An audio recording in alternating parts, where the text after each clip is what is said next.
Renya kwa Ramogi Juang kamoro mora ma intiere okinyi makawuono ageno ni chio mabera kendi kori mar dhie kari marora kwan bende wasechopo studio kae mar taie chenro mar rupiny machakore sani sa 12 mar okinyi nyaka ngomol kanyo sa 5 mar onyango bed kodo nyaka giko nyinga Joyce Odur. Nyaka Ramogi Juang en okinyi ma jaber kawuono en chieng' tich adek chieng' tarik 15 dwe mar 10 higa mar 2025 kamoro amora mintiere geno mara ni chiew e yo makare arwaki e yo ma adimba ni machiegni chenro marwa okinyi makawuono nyinga Sharon Ong'ao. Sharon ni chiw nado kinyi achiw makare Joyce amba chiw makare wagoni Nyasaye kamano chako miwa ngima manono warado ka mar mondo mi wata chenro mar rupiny wacho ni pile ka pile piny ka ruto rugi maga keni noruni nado kinyi makawuono oruna maber okanno gino marach bende ka wuok ot ka biro office ka biro mayom okanno marach ndara to in kata bende okanno marach iwacho ni sani koro en mana koyo koth pod odinonwa pod owewa matin samoro rodho ko biro tich kaka kamano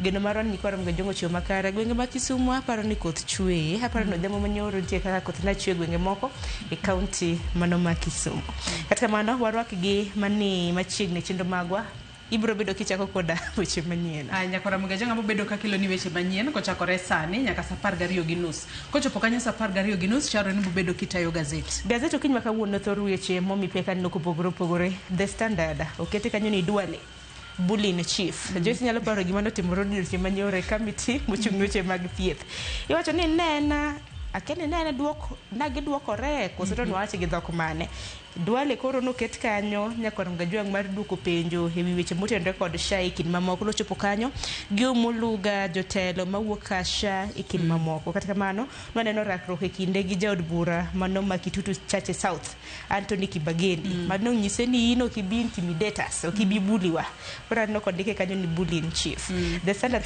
Daily Nation to thor wach mag miyo pek en kaluore kod jal ma hike 50 kod auchiel nyaka Ramogi Juang Kithuka Kimunyi mabende nochuogi asere apisa mano mar GSU e gate ma State House mano bura Nairobi ka apisa mabende duche manyoro notimne kopo mogiko duche manyoro bende jalni Kithuka Kimunyi nochope e nyim doho ma Kibra kama bende bura bende gengne kum thuolo mar dala 14 mage ni mago duto timore mar mondo mi ochiw thuolo mar timo nonro gazet ni mano ma Daily Nation oketo kanyo kit osiep mane gintiere godo kendo temo lero kaka Ramadhan Matanka ne en achiel kuom jotije mane tiyo e kar jot mar jatend piny bore Nairobi kae ma kuom hawi maber en bende koro noyudo thuolo mar dhi tiegruok mar mondo mi obed obila kaito bange obed achiel kuom obila mag GSU ma yande koro chiwo arita kata rita chiwo arita makare e kar jot mar jatend piny koro liekore ni ne oromo kod Kimunyi e kinde mane koro iwacho ni banka ni setiego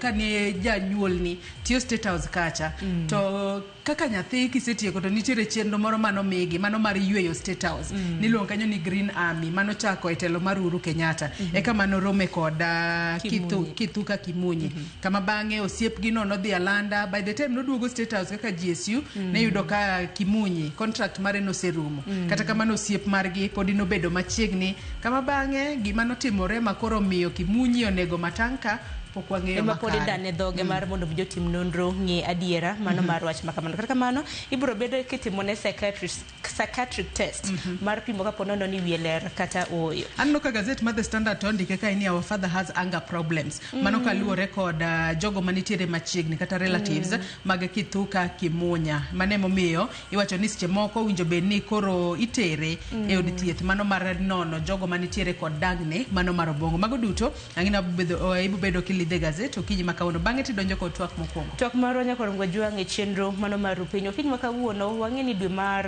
10 Joyce chakre chieng' tarik 10 nyaka chieng' tarik 30 mano ma dwe mar 10 ingo duchieng kata mana piny ngima ingo tuo mano mar kansa mano mar thuno omiyo okinyi makawuono nyaka Ramogi Juang wapuonjra na kotenre kod kansa mano mar thuno ranyisi mage gin mage wan kaka nyithindo manyiri ber mar mondo mwadhi e pim kinde ka kinde okra mana pim mar kansa mar thuno kende kansa moro moro amora. Pap smear bende osebed ka mana kitimo mano mag cervical cancer e kind mamoko. Kata kamano en puonj makare ma bende dhi bedo godo gi wendo ma bende en warrior osebedo kokedo koda cancer mano mar thuno. Bende nyakor mga juanga par ni kinde gogo bende jogo kuma bende nitiere koda tuo mar cancer bende ywak ne piny owacho kaluwore koda okumba mano mar SHA ma bende giwacho ni osebedo ka chol negi thieth e yo makare. Mago gi mamoko wadhi bedo gi mbaka ka chakra sa achiel nyaka rom kanyo sa 2:30 kapok nyawadwa Jael Lieta obiro kod chenro mar tedo gi chiemo. Jose Duor biro bedo kata ye chenro mar mbako romo. Mbako romo biro bedo kacha abo bedo kachago kod chal mar fwambo kama bang'e abo bedo ka bedo piny mar mondo mi wapora ne mbaka inya to gigo matimore sekta mar somo kakoro nyaka sani nitiere moko kuom jonyuol ma ywak ni nitiere skunde moko kiana wach ni koto jonyuol kata dwaro ni jonyuol ochul omenda moko ma seche moko sirikal okoyango. In kaka janyuola skul ma nyathini some bende seche moko nitiere omenda makamago ma ichulo to gin ataro mag chik. Ani ngeni skul mana some secondary nwanyawa bas ma wuok e skul to kata na bas manyien no kaneno chakra form 1 na pes bas no kaneno tageni timore skunde mathoth ahinya kata na curriculum activities moko ne chulo ne kigo school fee to bang'e wan kata na gigo no kwadhi agende mage moko kuom achiedh nade ma jonyuol kale ichulo pesa to gino kipenjo nyathini ni gima kama be isenene skul makama to ng'isi ni en gino kia to gin moko kuom gigo mokete fee structure ang'o momiyo magi duto timore. Abo bedo kae kod janyuol kachiel kod jalonyo weche mag somo to mbaka makama nyaka na Mugia Jwang in bende wabo bedo ka wachualo ni mar mondo mi ichwalnwa ote magi paro moramora kokale namba mar ote machuo kari 36000. Facebook ibiro yudo achiel kachiel Ramogi TV, YouTube bende nyalo yudowa Ramogi TV Kenya. Kan bende nyalo tudri koda e Facebook page mara ibiro yuda Joyce Oduor, mbui mara mar X ibiro yuda @JoyceOduor_. Fan page mara mbui mar Facebook nyakor Mugia Jwang gi mbui mar X yuda gi nying mar Sharon Ong'ao. Kaka pile bed kuna nyaka giko nikech ma Enro Penya wakuongwa yuda thuond weche. You are intimidated by this man? No. Just because he's a president, Kenyans need to know Duale is messing up health.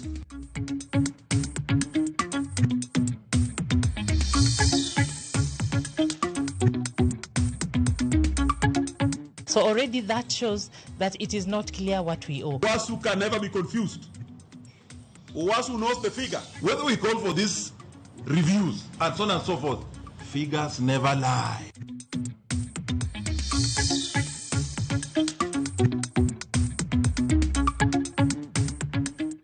When you generate from a long distance away, that distance is the one, the longer the distance, the higher the losses that you are going to incur.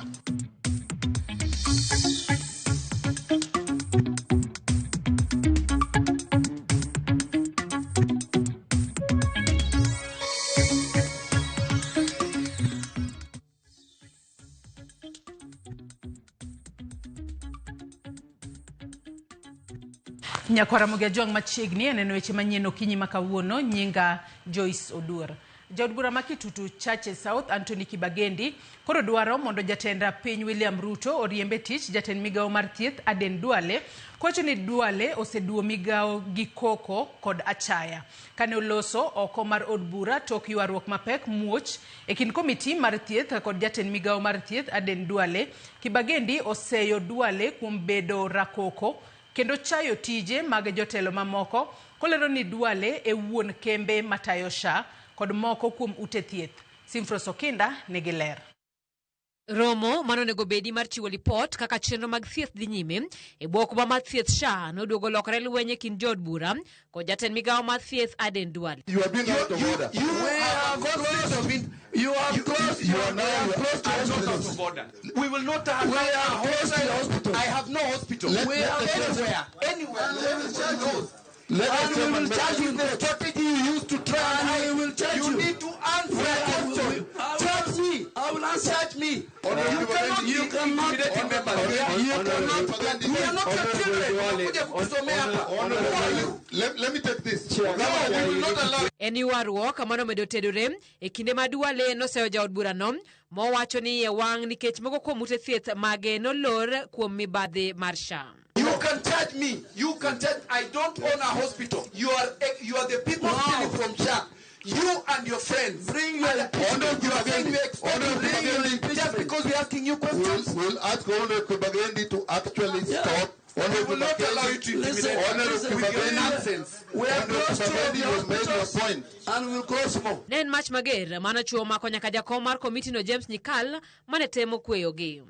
This is nonsense. Only people you can't allow a hostile witness to come here. The chair, I'm chairing this, and I ask you. You're not chairing. He's the one who is chairing. No. He's telling you what to do. No. It is true. You are intimidated by this man. No. Just because he's a president, Kenyans needs to know Duale is messing up health. We are going to. We have crossed. Where is the vice chair? Is it in your place? Where is the vice chair? Out of order. We will not allow you. You are bitter, but we will close your hospitals. I don't own a hospital. You are bitter. That is the strategy we are trying to use. We will silence us. Yuarruok makamano no muoch tok jaod bura ma Kitutu Chache South Anthony Kibagendi seyo Duale wichayo committee no mar od bura. He insinuated that a majority of members in that committee do not understand standing orders because they are members of parliament who've just been elected for the first time. Secondly, he was intimidating our chairman, and to the extent the vice chairman confronted him and he dismissed him and belittled him, which made the vice chair leave that particular meeting. Kibagendi koro dwaro mondo Ruto riembie tich Aden Duale mowacho ni oseketho migawo mar thieth kuom bedo gi ute thieth e bwo okumba mar SHA. For his Medina Hospital in Garissa, Medina Pharmaceuticals that supplies to KEMSA, he is the owner of the company called Convergence. Convergence is the company that is running SHA, and I'm ready to testify this anywhere. He changed the CR12 of Convergence in December of 2024.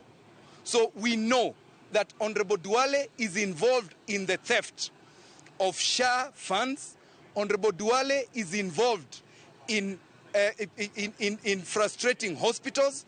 Honorable Duale is ensuring that the benefits that a majority of Kenyans are supposed to get are strained so that what the funds that Kenyans pay to SHA go to the pockets of Duale and his friends. Burano mano nego chiw duoko ne thoth jo Kenya machuny gi dang ne thieth e bwo SHA nolokore lweny mar ng'ama tek e kind jotelo. Ka jotuo to pod dong' gi rem mar koso yudo thieth madwarore. Simfros Okinda, Ramogi TV. Wang koro chomo doho odiochieng' ma kawuono mondo mi ogol ng'eto e wi ng'anyo mar jopuonj kod jotije mbalariany ma osebedo ka dhi nyime e pachoka kuom maloyo dwe achiel koro.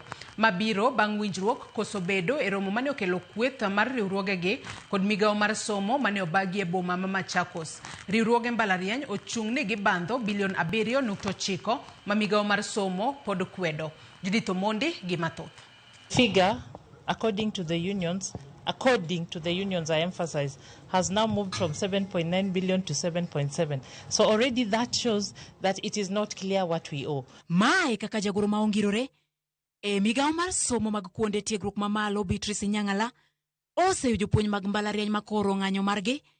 How dwe ka okoni gionge kod chung' ma otegno e wi gope mag bandho piny owacho. Nyang'ala elose log tich mar University Fund mana ondamo matin kowuokie apise mag riwruok mag wasu ma ikore kod pilo mager mar keyo ne jagorono. Jagoro maduong' mar riwruok mar wasu Dr. Constantine Wasonga oseyo Nyang'ala kuom kone riwruogegi onge adieri e gope mag bandho. Wasu can never be confused. Wasu knows the figure. They released the money to universities without informing us. And the money that was released in form of capitation never reached our members. Very confused. They are now confirming to the public that they were giving the government inaccurate data. Motelo ne lweny makawuono ni chakre tich ang'wen juma ma okalo nyaka wuok tich manyoro riwruogegi kaachiel kod migawo mar somo obedo kod romo e mbalariany ma Machakos kod geno mar yudo winjruok matieko ng'anyo gino ma oko timore. Riwruogegi koni pod ne giyudo ni gopegi romo bilion 7.9. Paro ma migawo mar somo ne oko kawo gi muolo ka koro ginyono piny ni bilion 7.9 e ofuko kata ng'anyo. Whether we meet, whether we do audit, whether we call for these reviews and so on and so forth, figures never lie. You will still come back to the 7.9. River Nile must reach Mediterranean Sea. And it will reach. We are on strike, and the strike will continue. until we get 7.9 billion. Inyang'ala ogo bade piny ni doho ema biro thegogi kendo tich adek makiny giromo e doho mar winjo ng'eto e wi ng'anyono. Tomorrow we shall report back to court and seek further guidance. By the time we get back to court tomorrow, we should have a figure that has been confirmed by the universities that has already been paid out of the alleged 7.9 or is it now 7.7 billion. Ma biro e kinde makoro bende jopuonje madongo mag mbalariany osingo chiwo kuma oriwo riembo e tich jopuonje mapod ng'anyo. They need to know that that strike is illegal and the lecturers should be in class teaching. And so lecturers know that this strike has been indicted. They should be in class teaching. And those who have not gone back to class need to go back. There are so many ways of disciplinary as per the Human Resource Procedures Manual for universities and policies. There are some can be suspended, interdicted.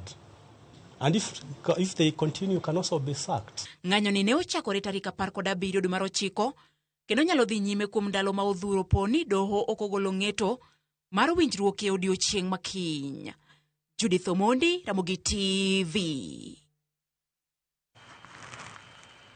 Anya kwa Ramogi Ajuang, bura makamani bobed ka ichwalo e doho odiochieng' makawuono mar mondo mi ong'eni to en pesa di mowinjo bed ni miyo jotije kaachiel kod jopuonj mbalariany bobedo ka waluonu wach makamano.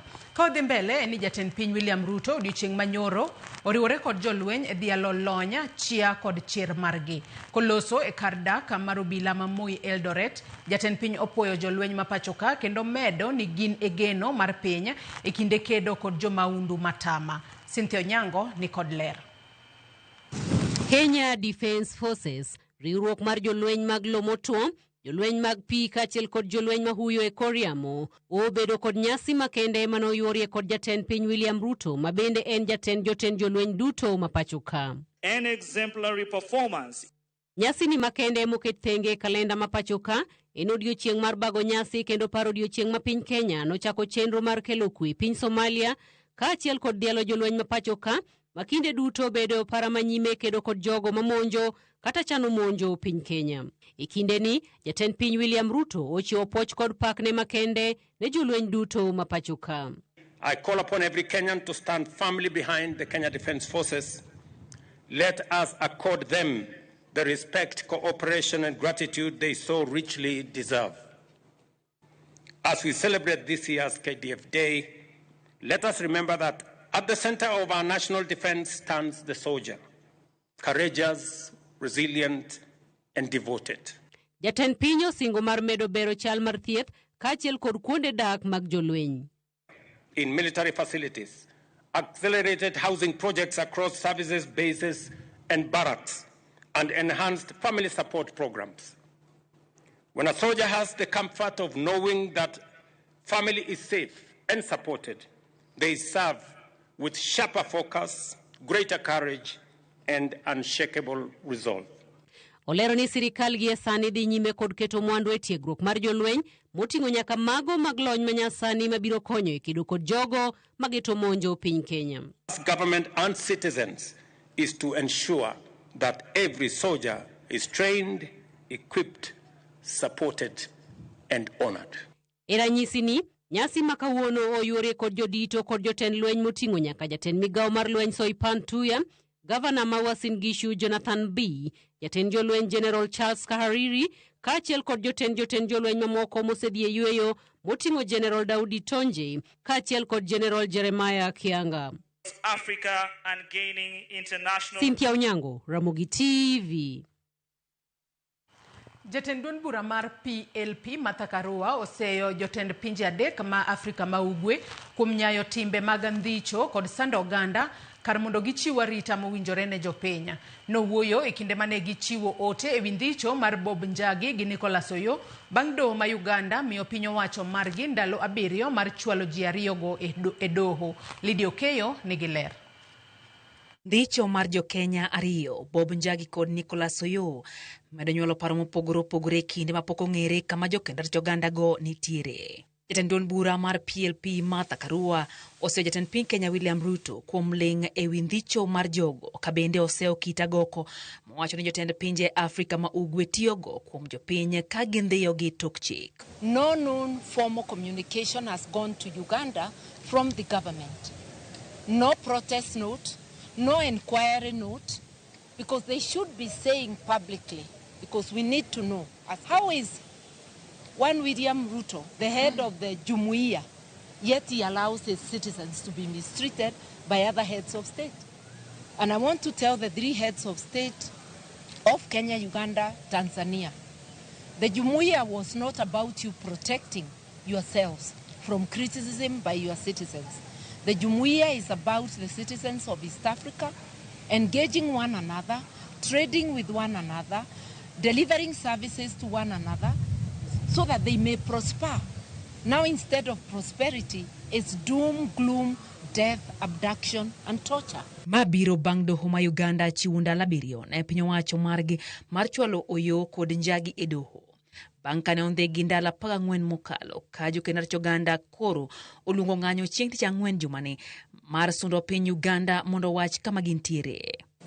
The courts of Uganda have entertained a habeas corpus application filed by the Ugandan lawyers, and I'm told today they have extended a further 7 days for the Ugandan government to tell the court of the whereabouts of Bob and Nicholas. This Thursday, 16th October, citizens, human rights defenders will take to the street across the country to demand the immediate and unconditional release of Bob Njagi and Nicholas Oyoo. Karua oseo jatend migao mar pinje ma oko Musalia Mudavadi kod jagoro maduong' e migao no Korir Sing'oei kuom chamo osara to kata kamano ok giti ne jopiny. We do not know what Bob and Nicholas have gone through in the last 14 days. We do not know whether they are wholesome. We do not know anything of their well-being. It is torture to family and friends, and we are telling the KK administration style up.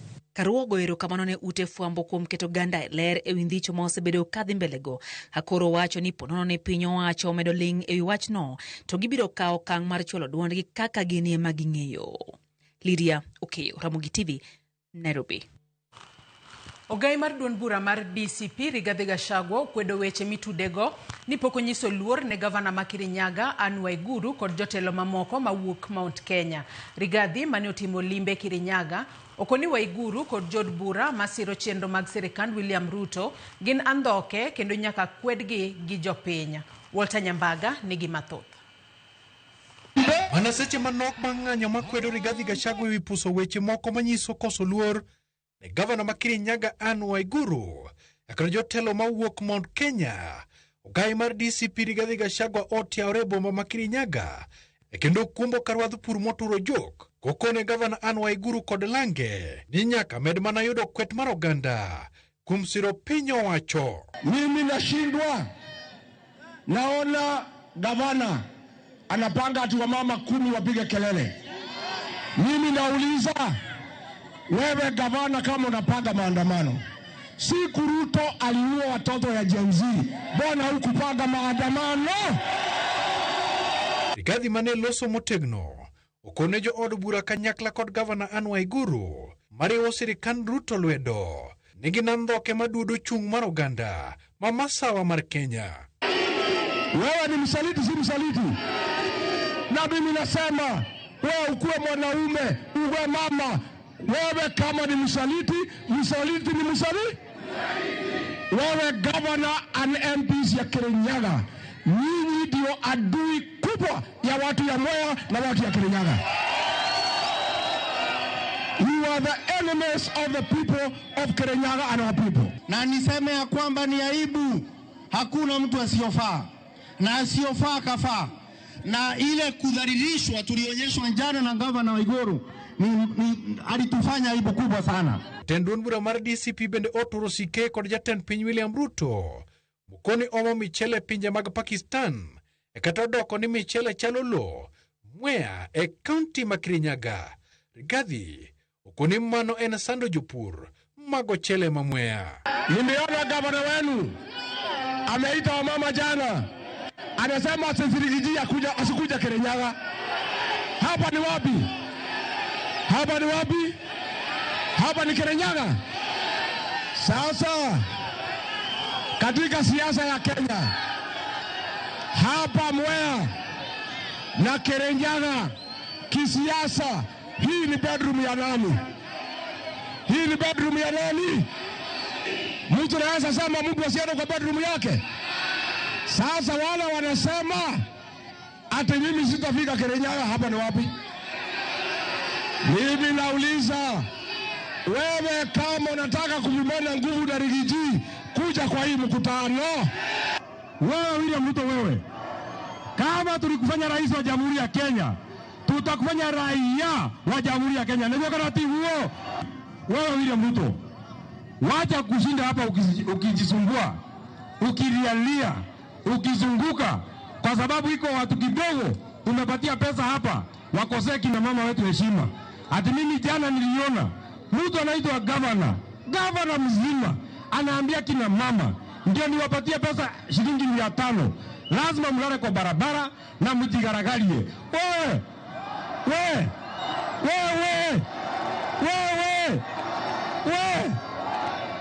Mane en jalup jatend piny machon Rigathi Gachagua sani luarie lo kod jotelo mobalo kode wi wach uso siasa mar dhoudi. Mimi nakuuliza wewe Mombi, tangu Kasongo alete mchele kutoka Pakistan ndio watu wa Mwea waumie, ulikosa wakina mama hata 300 wakuje kwa barabara wapige kelele Kasongo aone aibu. Walter Nyambaga, Ramogi TV.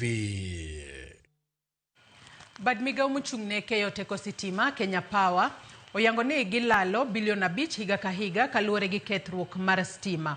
Badmiga uno oyango ni lal makamano biro manarumo kaponi sirikal otieko gero dag maj stima mahewa par pachokae mangima. Kaka jafambo marwa Chris Owino leronwa, jodbura ni giluoro ni dag maj stima makamago nyalo muonyo pi ka okong'igi malong'o. Kata odoko ni Badmiga mar Kenya Power nyocha olando medruok e yuto mage hiko mokalo gi bilion 24. Badmiga ono wacho ni gilalo omenda maromo bilion 5 ka higa kaluwore kod kethruok mar teko stima. Jatatije maduong' mar Kenya Power Joseph Siror onyiso komiti mar od bura mar teko ni kethruok mar stima ibiro mana tieki ka otiek gero dag stima madongo 10 pacho kae. We are actually saying fund Ketraco. Let them complete the transmission lines which are still pending.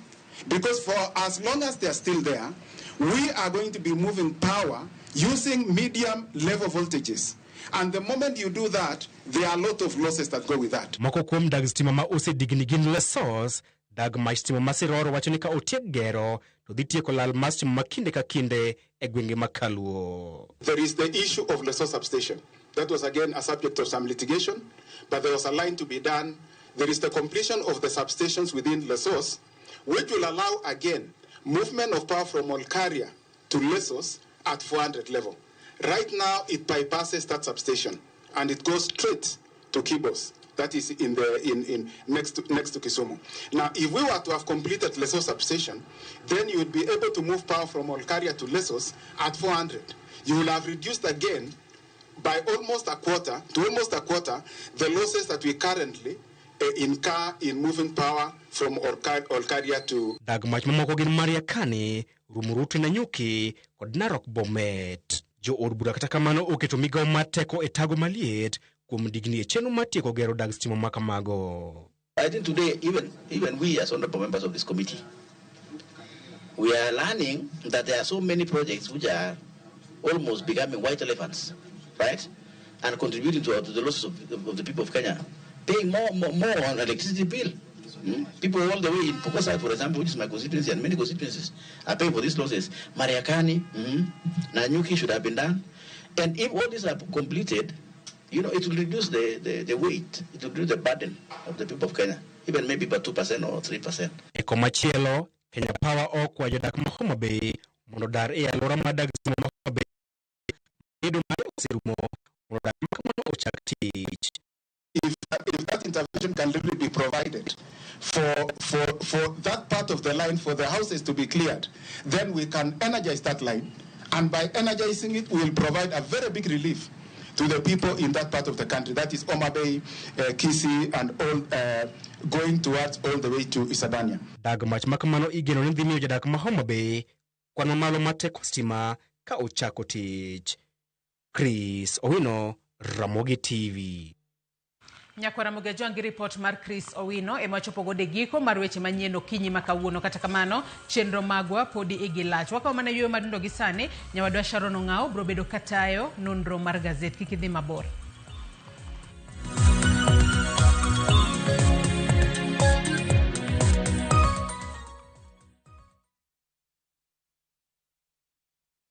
Haikuwa rahisi kufika hapa, ni nguvu zake. Isingekuwa rahisi kufika hapa, ni mkono wake. Haikuwa rahisi kufika hapa, ni nguvu zake. Isingekuwa rahisi kufika hapa, ni mkono wake. Bila Mungu mimi siwezi.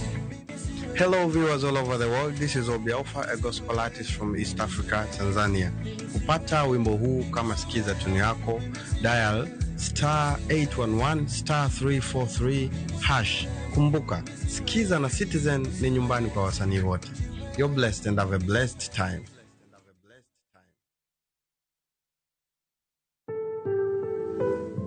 Ehigani kawatimo hingo kata ng'eyo mar tuo mar kansa mar thuno. Every story is unique. Tiende ni ng'ato ka ng'ato nitiere kod sigande. Tema tek mondo mi iyud thuolo mar timo screening, mondo mi iyud ng'eyo ni en ang'o matimore e thunde ni e dwe mar 10. Oteni ikelonwa kod Royal Media Services. We care.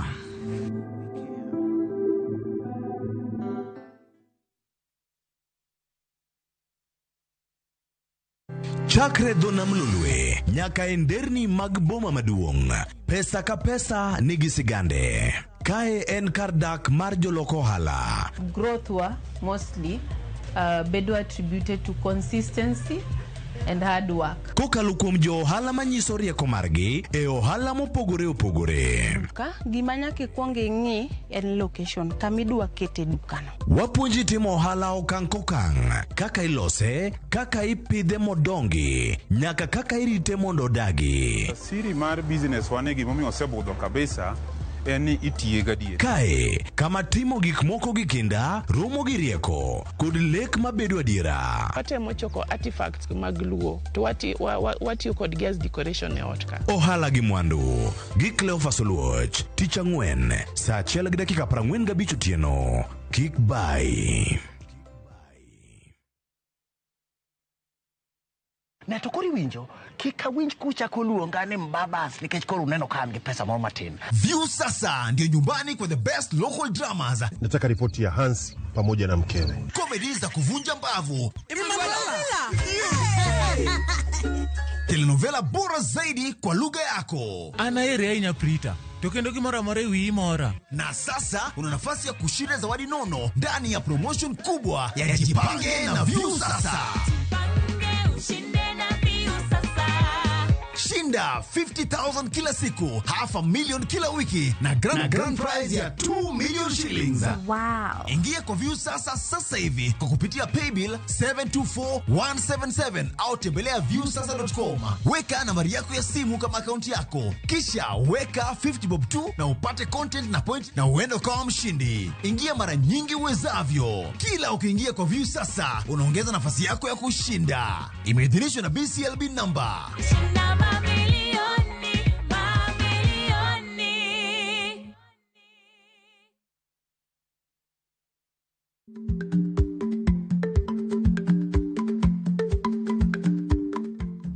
Ichagweno to ichao gwang'. Matiende ni kapok ing'ado bura ewi wach moro amora, kuong inon ng'ama rach.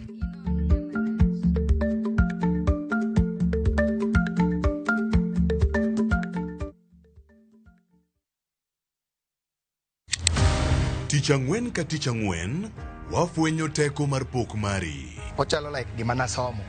To nasome polytechnic. Nena inajua kali tu. Kaka kura timeni. Pok opogore. keto lere wi jogo ma pile loko michgi obedo ohala madhi maber kendo bedo yo mar yuto margi. Tigoni inspiration ayudo kuom jo Masai. Ineno to ipuonja mondo an be no puonja mondo an be ang'e loso. Ochoko glass machalo kaka takataka to wachwakogi kasto waloso gik mopogore madhi e ute mopogore. Tich Ang'wen ka Tich Ang'wen saa 2:30 okinyi mana e Ramogi TV. Kik bai.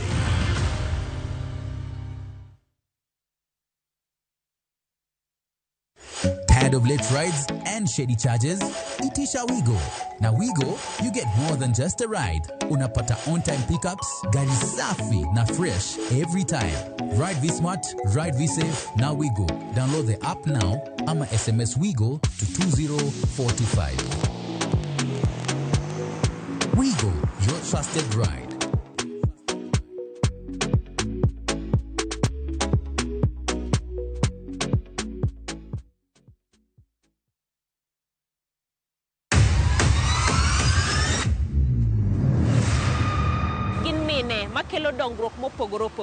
Don't speak on our issues as women. Let us be the one to speak. Kaka gikete ratil, familia koda tijegi. People's power! Magitimo gisiso kod lony. As the woman representative of Homa Bay County, this nation is hungry and there is no question about it. Minegi nietelo. Gijiwo kendo gikelo lony mopogore. Mentorship en gimoro ma important kabisa. Mano konyo ji kendo miyo ji bet gi positive attitude. Gimiyo lony margi kanyakla kod yudo duoko ne chandruoge duto magikale. We want leaders to be fair to the nation. To emine wacho sigand miyo kamiyo ogen. Mine wacho ngeso ka ngeso kod jailieta.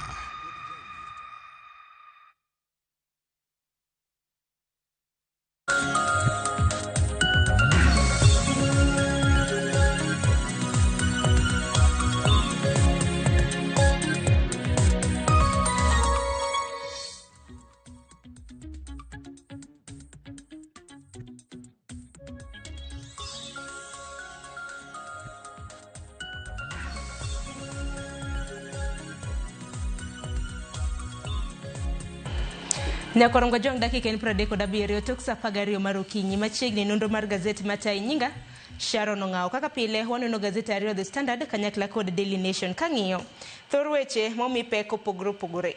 The Standard oketo rakruok e kind Duale gi jaod bura mano ma Kitutu South Anthony Kibagendi ma bende noneno odiochieng' manyoro nyim kamiti mano mar weche mag thieth. Okete kanyo ni Duale bully in chief. Daily Nation oketo kanyo tipo mano Kithuka Kimunyi jal ma jahiga 56 ma iseyo mano mar maiseyo ginek mano mar Ramadhan Matanka apisa mar GSU Malekre nonegi kod asere e gate mano mar State House. Antiere ka gi Joyce Oduor ma bendo sikelo ni weche manyien. Joyce, geno mara ni irieyo makare. Antie yo makare Sharon to antiere kai mar miyo joneno mag wasiso. Koro gazet mango morogi e kind Daily Nation kod The Standard ginyalo dhi nyiewo to gibedo piny gisomo matut. Wanwa walieko mana mantiere wiye mana mapiyo mondo ng'ato kata kuwuok oko kacha to ng'eni gazet Daily Nation kawuono ne wacho ma The Standard ne wacho mae. Aparo wachaka na gi Daily Nation. Daily Nation Nyakorongo Jwanga thor wach mabende gimiyo pek kanyo en kaluwore kod Kithuka Kimunyi jal mabende iseyo mabende nonego isegi nek mano mar apisa mar GSU Ramadhan Matanka mabende nokow kariyo mare odiochieng' manyoro bende Joyce nochope e nyim jang'ad bura mano ma Kibra kasani koro chiw thuolo mar ndalo 14 mondo med dinne kanonro dhi nyime. Anno ka gazet mano mar Daily Nation otemo mano mar yango kita kaka Kimunyi Kithuka kachiel kod Ramadhan Matanka kaka osiep margi ne nitiere nikech anno ka gindiko kanyo twist tragic end to unusual friendship forged at president's residence. Kangiyo it gazet mar 4 kachiel kod mar 5 mano mar gazeti mar Daily Nation ema wach makamano kata sigana makamano omipeka ondike ka ni GSU officer suspect forged friendship at State House Nairobi kit kaka ne gichako osiep margi e kar jot mar jatend piny. Tiwacho no osiep makamae nochakore higni mamoko mokalo chien nikech iwacho kae ni Matanka mosenindo Matanka ne oyudo tije mokwongo e kar jot mar jatend piny e higa mar 2020. Wuon mare mano Hassan Dabei Matanka ne en achiel kuom jotije mane tiyo e kar jot mar jatend piny mano e botelo mar mane en jatend piny mano mar ang'wen Uhuru Kenyatta. E kindego iyudo ka iwacho ka ni Uhuru Kenyatta ne oyango ni kanitiere jatich moramora manitiere kar jot mar jatend piny to entiere kod nyathi mosechopo higni 18 to winjo ber ni koro indiko gi mar mondo mi gibede Green Army. Green Army ne omi thuolo kata tich mano mar neno ni giyweyo mano aora ma Nairobi kachiel kod neno ni taka duto manitiere boma ma Nairobi obedo oket kama owinjore kata boma ma Nairobi obedo kama owinjore. To e kinde mane Matanka ne tiyo tich makamano kuom hawi maber kaluwore kod sigana mondik kae kod Kamore Maina, iwacho ni nochopo kama koro bende koro jatend piny ne openjo jogo mane timo chenro no mano mar ywecho ni to ng'a manyalo bedo kod gombo mar riwore kod obila. Matanka ne achiel kuom jogo mane oting'o badgi malo to koro liekore ni Matanka kaachiel kod Kimunyi ne giromo e kinde mane gitimo tich mano mar yweyo kata miyo aora ma Nairobi obeda maler. To gino mane kelo chich king'iyo Kimunyi kaachiel kod Matanka ne nitiere pogruok maduong' ahinya e hikgi, age difference ne nitiere maduong' ahinya. Mane gima kelo chich ni to kara neno osiep mane e kindgi, tang'o manotimore mochopo kama koro Kimunyi onego osiepne ma Matanka. Nikech Matanka ni jahiga 50 kod 6, Ramadhan Matanka ne jahiga 30 nyakor Mgajuang. Kata kamano Matanka ni bende koro notiyo mana kar jot, iwacho ni mar get di kanyo kuom thuolo mar dweche adek. Kana sema kata mana sigana ni bende iwacho ni CCTV footage mago tipo magwang dede nyakor Mgajuang kaluwore koda report ma bende obila nochiwo. Chal ka gima koro gipogore gi jotim nonro nikech mar mondo mi koro Kimunyi ni nachuo Matanka gi asere nyakor Mgajuang ne gintiere koda twak mar dakika 17. Mano pogore gi report mar obila Joyce mabin ne giketo kanyo ni Kimunyi ni chal ka gima na rendore arenda kar jot mar State House kanyo bang'e nomone mano mar kadho. Kata kamano en wach manyaka sani pod itimo ne nonro nyakor Mgajuang. Kata kamano Ramadhan Matanka to nosekow kar yweyo mare mano odiochieng' manyoro. E ite mar 5 kanyo ineno ka Kithuka Kimunyi odiochieng' manyoro nochope kanye nyim Kibera Lokot nyakor Mgajuang. Ibiro med dine kuom thuolo mar ndalo 14 kapod itimo nonro mokwongo manyaka tim mar ng'eyo kapo nono ni wiye ler kata oyo. Ang'e ni mago duti bo bed ka itimo nonro matut. Ang'eyo ni e kinde mabende koro nitimo nonro kaluwore kod maling'ling mabende gazedni mano ma Daily Nation osebedo ka menyo. Gilieko ni e kinde ma achiel kuom jogo mosebedo ka timo nonro koro lieko ni Kimunyi ne oyango ni dark forces kata jochiende mano miyo otimo maundu makamano. Tanno ka gazet mar The Standard Sharon mana kwa nyalo compare nikech mane sigana manno ka gazet mar Daily Nation kaachiel kod The Standard no menyo it gazet mokwongo. Gazet mar The Standard to koro kete kai ni kaluwore kod wedege koro giyango ni en ng'at mane ntiere kod ichwang' mathoth. Akena luonge ni en midekre mar ichwang' kosen nang'o ndike kai ni our father has anger problems. Koro ikinde ma koro podi medo dinne kuom thuolo mar ndalo 14. Ang'e ni mage achiel kuom nonro mibo bed ka itimo kapo ni obwongo mare ne ni kare kata oyo. To wach makamano nowachi gi nyare haneno kanyo ka The Standard notimo ne nodayo dhoge e gwenge mago mag Kalima mantiere Kalama Ward e county mano ma Makueni. Ang'e ni nonro ibiro bed ka itimo. Kata kamano Kithuka Kimunyi to ywagore yo ni dende lit nego bed ni tere osuptal. En bedo wacho ni bang' ka nosetimo maundu makamano norodhe. En bedo wacho ni dende koro lit. Kata kamano nyakor Mgajuang bura makamano ibiro bed ka iluongo e nyim doho chieng' tarik 28 mano mar dwe mar 10. Kopogore gi manya kor Mgajuang, wach machielo mabende no mipek e it gazet ma okwongo mano mar Daily Nation en kaluwore kod ikruok mago ne senior school Joyce kanyaka sani wang'e ni penj mago mag nyithindo mag grade 9 biro bedo katime giko mano mar dwe mar 10 mabende wantiere ni ne ikruok mar donjo e grade 10.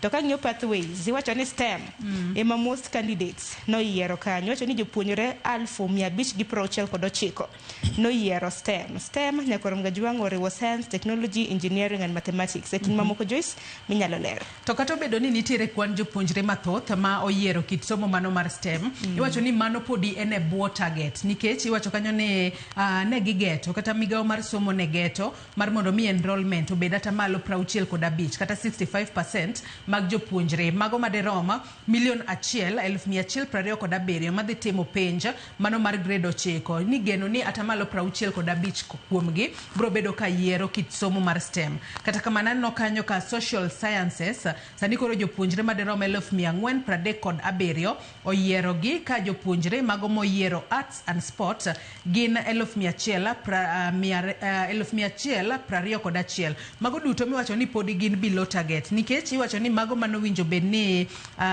yiero kit somo mano mar social sciences owinjo bed ni gin atamalo aparo ni en 38 kata kamano atamalo 20 kende ka koro waneno ni mago manowinjo bed ni yiero arts and sports nowinjo bed ni gin atamalo 15 tiwacho ni atamalo 10.7 kende emoyiero kit somo makamagi. Magi duto timore kata bedo ni sani koro iwacho ni ikruok nitiere ng'iende. Wang'eyo ni kochakore dwe mar achiel higa manyien ema jopuonjre bro bedo ka donjo e skunde mopogore opogore ne senior school. To bende migawo mar somo oseyango kanyo ni nitiere skunde mag piny owacho maderom 9,000 mago public secondary school makoro ketgi e kidienje mopogore opogore C1, C2, C3 kaachiel kod C4 makoro bro bedo ka replace. Wang'eyo ni wantiere kod national schools, extra county kaachiel kod county and sub county. Kata kamano mago koro dhi bedo e senior school. Koro iwacho ni C1 ema koro dhi offer pathways adek gote.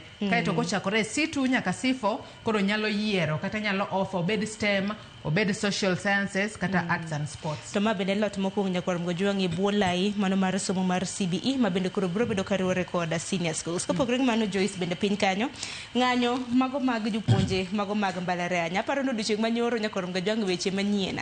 Nwaneno ne en koko mako ni kod kocha mar thieth wuok to mar somo bende wuok. Neno kanyo ka jagoro mano mar UASU mano daktari Wasonga ka gin mena giramo ne ka koro migo mochung' weche mag somo makia figures manego bed ni chulo gi to motelo ne mano nego wacho ni nego bed ni chulo gi gowi mar siling milion 600 gi wiye to gin gidwaro bilion 7.9. Haya, koro no ka koro wacho ni jopuonje mag mbalariany moko sebedo kadhi puonjo e universities mbalariany mopogore opogore ibro bed kikaw negi okang' mager. Giwacho kanyo ni there are absconding duty. Wach makamando wach koda jagoro mongirore bo higher education mano Beatrice Inyangala. Beatrice Inyangala bende koro ne ong'ado bura ni doho ema koro bro bedo kathegoa nikech wacho kae ni riwruoge go gin gi bando bilion 7.9 mano mar CBA mar higa mar 2017 nyaka 2021 to kopogore kod mano bende gidwaro mar mondo mi gibed piny gi por wach kod migawo mar somo ewi CBA manyien kata winjruok manyien mano mar higa mar 2025 nyaka higa mar 2029. Kata kamano migawo mar somo nyaka sani koro chung' kar tiende ne kotudore kod winjruok magisebedo godo kod duol mochung' ne osara e pacho kae kata Salaries and Remuneration Commission. Iwacho ni odong' mana milion 624 kende mapok ochul mano e buo CBA mar higa mar 2017 nyaka 2021. Koro wakia ni ng'ama wacho adiera. Kata kamano magachiel kuom weche mwang'iyo odiochieng' ma kawuono kendo doho bro bedo ka yangonwa ni to ng'ama wacho adiera. Lecturers 7.9 billion no te poko migi koso dong 624 million ma SRC wacho. Mani penyo maduong' ma bende doho bro bedo ka thego kanyo. Kata kamano ite marabiro kapok wadhi ite gazet machielo bende odiochieng' manyoro nwaneno kanyo nyasi mar dhialo jolwenyo okang' mokwongo Joyce jatend jolwenyo pacho ka wacho ni CNC jatend piny Kenya William Ruto e okang' mokwongo chakre ne odonje apise higa mar 2022 norwako uniform kaka komanda mago mag jolwenyo kinde mabende ne dhialo jolwenyo odiochieng' manyoro. Wanyalo wacho ni en regalia mok wathor neno ka jatend piny Kenya orwako nikech kinde mathoth waneno mana korwako sude. Odiochieng' manyoro picha makamae joma thoth ne okete ahinya e kuonde tudruok mag mbui kane odiochieng' mano mar dhialo kit chia kaachiel kod chir ma jolwenye pacho ka osebedo ka chiwo. Ng'eni jolweny mag KDF oting'o mago marito piny Kenya obed kanyo e pi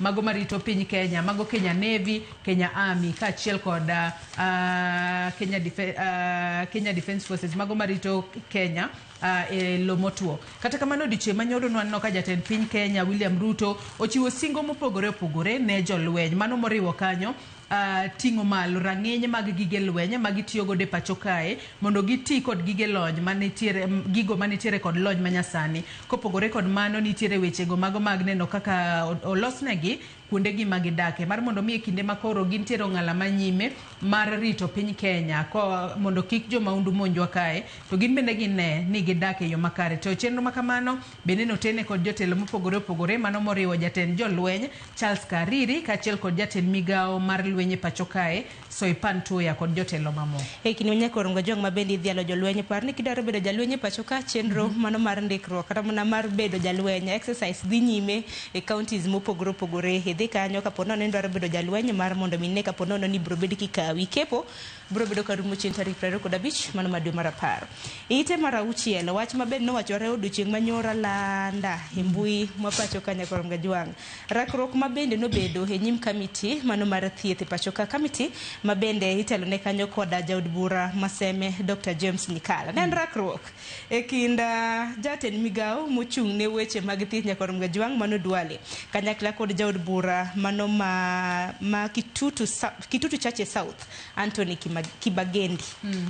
Ne na yuaro kanyi wacho kae ni ne e kinde makoro twak makamano ne dhi mbele wacho kanyo ni thuolo mar saa achiel ne na rakruok mano mar bayo wach e kinda jatend migao mochung' ne weche go mag thieth e pacho kae Aden Duale kaachiel kod Kibagendi ka Duale koro no wacho ni ne wabiro e kamiti makamae od bura kaluore ni ne uluongowa mar mondo mi wabi wachiw ler kotudore kod weche go mag SHA ok ni ne waonge kod kuma wanyalo dhi kata kamano ne wabiro kata magi duto timore e kinde mwang'eyo ni nitiere weche makoni kod kocha kata weche go mago mag mibadhi ahinya kotudore kod weche go mago mag claims mwinjo bed ni chwalo ne ute thieth ma sani koro kwako okuma mar thieth mar SHA nen gino mane waneno ka en rakruok mano miyo Kibagendi ne ogol nyaka oko mano mar od bura e kinde matwak makamano ne dhi moko kuoma jokanyo mag kamiti makamano ne otemo dok ne Kibagendi kata kamano ne en rakruok mapek ahinya to wanyalo wacho ni akia ni koro winjo bed ni seyo ng'a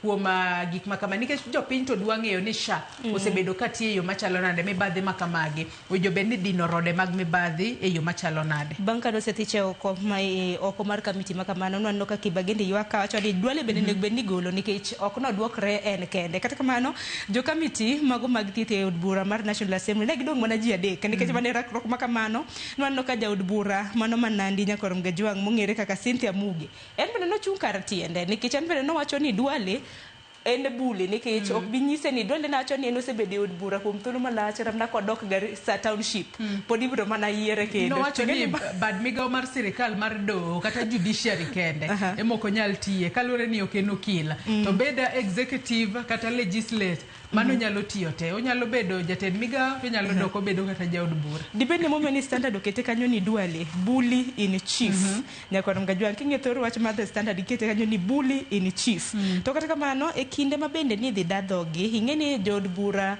jaoro nigega wacho ni questions kata mana gik mabende gibiro bedo kage discuss kage none kinde makamago kata kamano Duale gi lange kane sechopo nyim kamiti mano mar thieth mabende telne kod Dr. James Nikala nochiwne gi report motenore mopogore gi iwacho ni questions auchiel iwacho ni duoko auchiel mane gibeni ne giduoko Nyakorongo jwang nyaka sani koro iwacho ni nochiwne gi report mopogore mago kaka osuptende osebed ka itayo gowi mopogore opogore nyalo paro NHIF e okumba manwa tiyo godo kapok wadonje SHA e kinde mamoko akeni bully ni chief mabende koro standard oketo ni ineno kaka jafwambo en wach ma owinjore Joyce koso Haya kata kamano weche makamago manotimore odiochieng' manyoro to ok onyal wacho ni gin kare ahinya kata obedo ni gin jomadongo ka giporo wacho winjo bed ni en yo makare kalu ni magi moko kuom gigo ma jopinya oketo ka nikech anno kae ka jalup Jacob mano mar kamiti makamano mano Patrick Munene mabende en jaod bura mano mar Chuka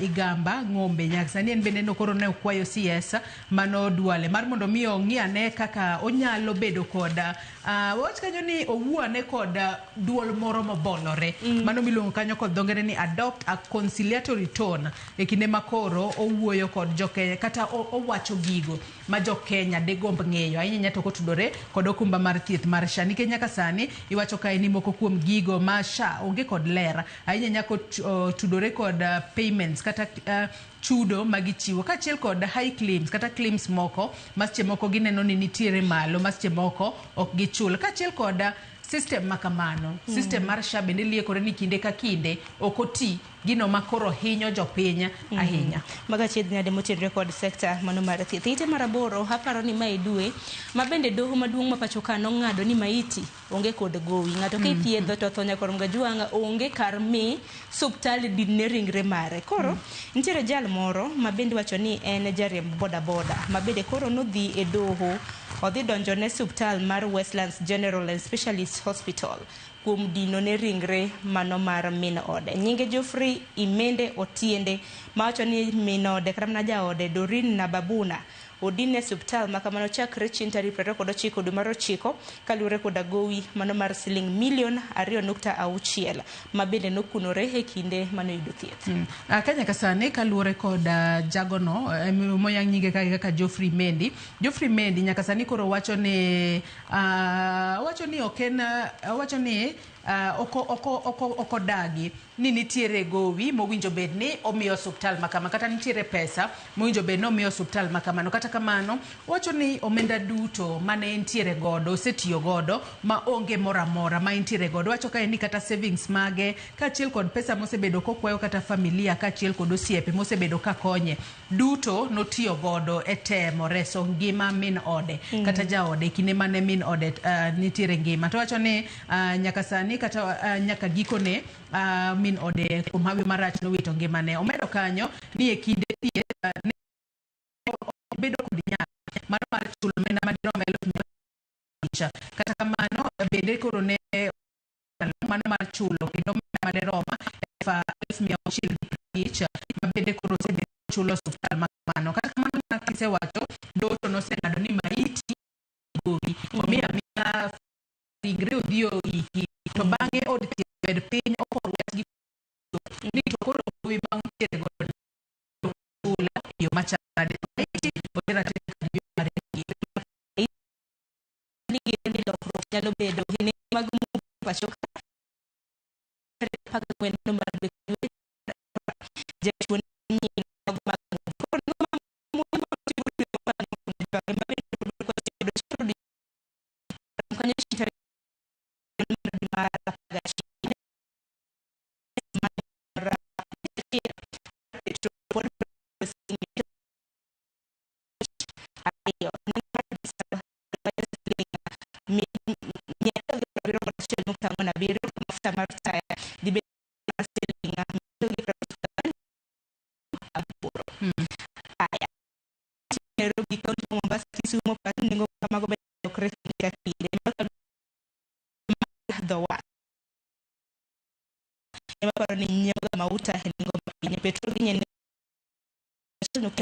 diesel 180.9 kama mauta mar taya ginye nengo mar 151.49. Pin kanyo wach mabende pod nomako dhoganda nyaka makawuono. Chieng' Jabich mano mar juma mokalo nitiere sister mano mar kanisa mar Jokupere Hanselimina Karimi mano ywayo tol ne wadgi mong'ere kaka Martin Mbai konyise ni ngimane nitiere kinda Akuru Gasumbi. Nyakorom Gajwang' bang' thuolo mano mar seche 24 sister Karimi ni noyude ka ringre mare onegi oyudo ringre mare Nyakorom Gajwang' kotho. Nyaka sani timo nonro ne sister nyawadgi mong'ere kaka sister Caroline Kanjiru mise kod nek mar sister Karimi. Aparo ne ni yuarok makoni kod kocha makori timo ne nonro nyaka sani. Akiwacho ni kaluwore kod jogo mane odadhogi kata kama niwacho kae ni kar sa 11 gi dakika 45 mano mar chieng' Jumapil oyango kae mano Mr. Mbai oyango kae ni ne oyudo simu kowuok kuom nyamingi kowuok kuom achiel kuom jogo mane tiyo kod nyamingi kata colleague mar nyamingi ka koro ne ng'ise mar mondo mi odhi ane mapiyo mano e children's home kaluwore ni Karimi ne olwar piny e kar chiemo mano miluongo kanyo kod dhongere ni dining room. Wacho kanyo ni nochopo kanyo bang' dakika 30 kama noyude ka onindo gi toke kata miwacho kanyo ni lying on her back ka nitiere nuns moko kata sisters moko 4 mane ochung' e bathe kanyo kane gi ting'o blanket moro mana achiel mana kuom gigo mitimo e kinde ma koro pod itimo nonro matut kotudore kod nek makamano. Bende weche motenore kod doho bathe kanyo Nyakorom Gajwang' bende nochik kanyo director mar public prosecutions director mochung' ne Mkanya Jamin wach maduong' mapachoka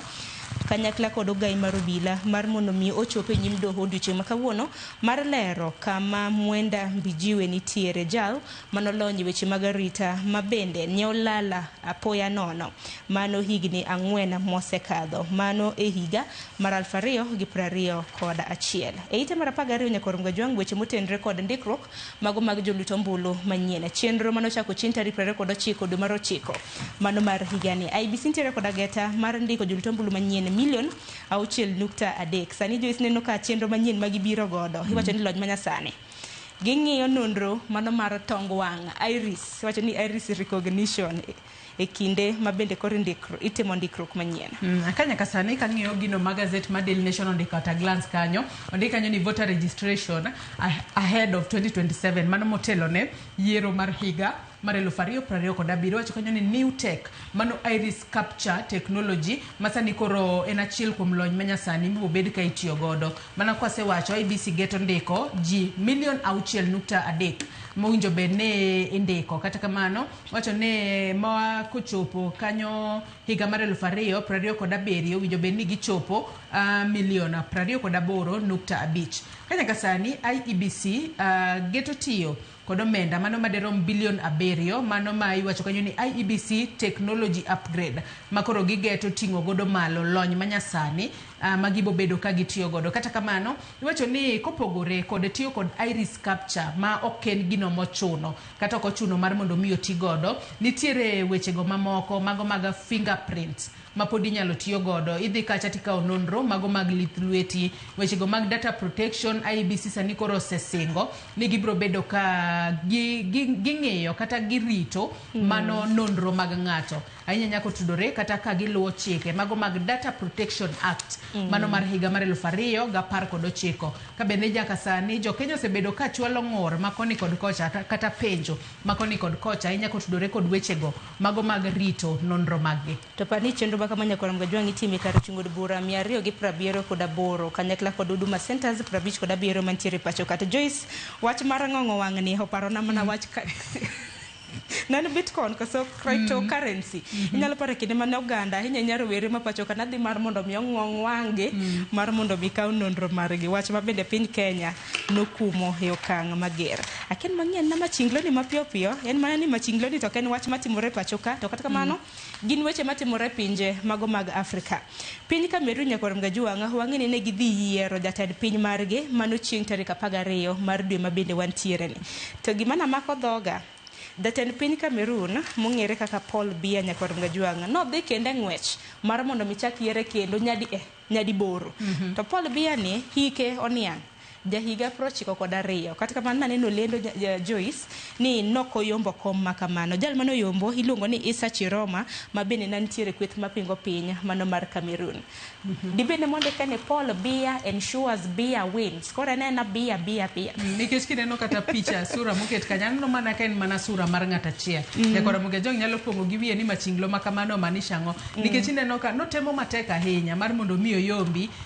Nitiere kuma koro chalo nyaka ng'ama olwar piny otemo mar mondo mi oywaye, kata kamano jopiny mago ma Cameroon to seng'ado bura ni to en ng'ama koro gidwaro mar mondo mi obed jatend gi manyien. Naluwo yiero mar piny Cameroon nikech pinje mag Afrika chal ka gima jotelo moko dwa chunje telo ahinya. Jal mantiere koda higni 92 kinde mana gitimo campaigns akeka mana ken nen weche mag adier ng'eni mbui bende samoro ok nyalo wacho ka bonono ni wache adier kata oyo naneno puppets moko manolosi mano mar Biya gi Minawala ni puppets makoro dhi mano mar timo campaign nikech jogi hikgi oniang' mok ginyaka na dhi mar mondo mi gitim campaigns. Kata kamano jal mano yier sani mong'ere kaka Issa Chiroma mabende koro roland ne jaloch mano mar yiero mano mar tend piny mano mar Cameroon bende nitiere koda higni 76 nokoyo Biya mar mondo mi oyie kod duoko. Aparo ni Joyce gi wach maugi kata na wach machielo mabende ni neno mano mi pek kapok akawo yweyo wadhi e okang' machielo. Wach machielo mane omako wang'a ne nitiere e it gazet mar Aboro kanyo kama koro sani koro nitiere bill moro kata paro moro makoro dwaro mar mondo mi jotije mag piny owacho ondike ka ni bill 6 pension for sacked civil servants. Matinde ni seche moko ka oriembi e tich kaluwore kod achiel ariyo adek moro tin jatij piny owacho to koro kaluwore kod bill moro kae mobedo sponsored kata mochwal kanyo kod jaod bura ma Emuhaya mano Mboko Milemba. Sani koro bill makamano geto mar mondo mi olokane section 5 mano 2 of the Pension Act mar mondo mi koro gol oko mano rights of the ogol oko moko kuom chike ma omi sirikal manyalo riembo ng'ate tich maonge chudo moramora kata maonge pension moramora. Koro bill makamae sani koro podi twake kokale kolok pend chike makamano mano mar Pension Act mapacho kae to ng'ato koriembe tich to podi inyalo miye pension, inyalo miye gratuity kachiel kod allowance mowinjo bed ni miye e kinde modhi e retire. Mago bende nyakora Mugia Jwang nyalo somo it gazette mar 8. Eropone nya Joyce kuom bedo koda e nonro mar gazette nyakora Mugia Jwang aneno kanyo dakika na 5 tok saa 1 mano mar okinyi chenro magwa pod ielach. Sana ka yo matinya koro Mugia Jwang aneno ka window mantiere godo Dr. Eva Lela bendo sedonjo mano jagoro mano mar board mar Kenco. Wapuonjore na kotenre kod cancer. Wang'ini dwe mar 10 inge tuo mano mar cancer hinya mano mar thuno. Akayo matena.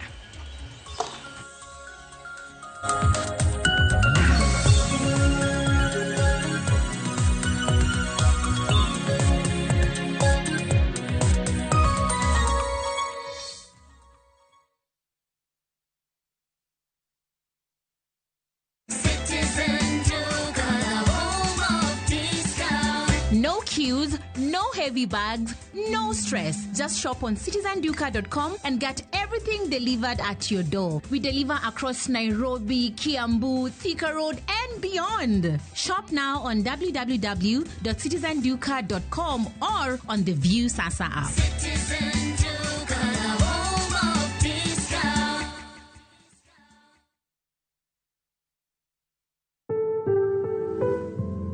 Kotenore kod nonro wacho ni ji duto te mose survive kata jogo mosekedo kod kansa ni mar thuno dwaro sir makende. Wanyalo luongo ni emotional kata psychological support kaka anyuola, kaka family, kaka jogo mosebedo kod jogo mantiere kod tuoni. Temuru matek mondo mi migi chir kik ketgi kod akweda mondo mi giyud hera kachiel kod sir magidwaro. Oteni kelonwa kod Royal Media Services, we care.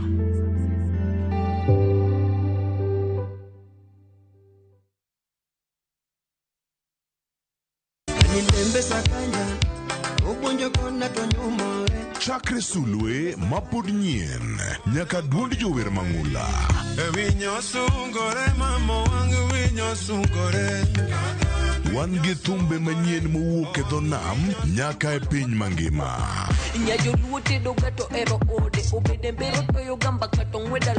Wakelo ni thumbe kata ngolo, kata banjo, kata pado maliet mowuok e studio to chiko iti tir.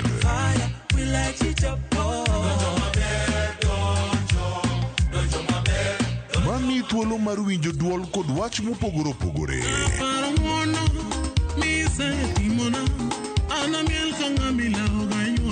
Pado manyien wuok tich nyaka tich abich saa 5 onyango.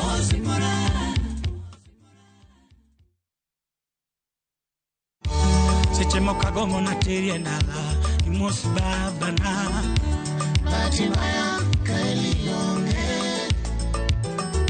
Samora bedo pinyi ndara Awutoke na kaja neko ndara Monde yud thuma mar era machon kaka skiza tune mari dial *860 *416 hash Ramogi TV e od jothumbe duto. Eruru kamano.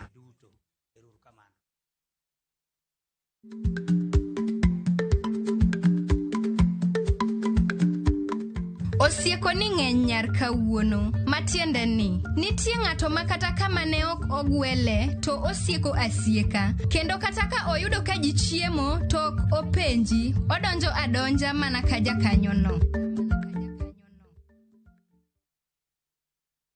Start planning planning your festive season escape now. At View Travel, we have the perfect early bird offer for you. To Jazendege Twende Costo for the festive season from the 23rd to the 28th of December. Make your festive booking by September 30th and enjoy discounted airfares. Experience 5 days in Mombasa from only 99,900 Kenya shillings on full board per person sharing, or soak the Diani Sun from 126,400 Kenya shillings per person sharing on an all-inclusive plan. Visit viewtravel.com or call 0703 254 254 and book now. View Travel. Dream, explore, discover.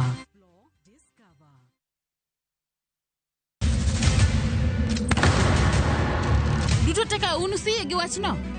To ano ka bibet ka ikinyome. To kate arus mare ano ka bibiro.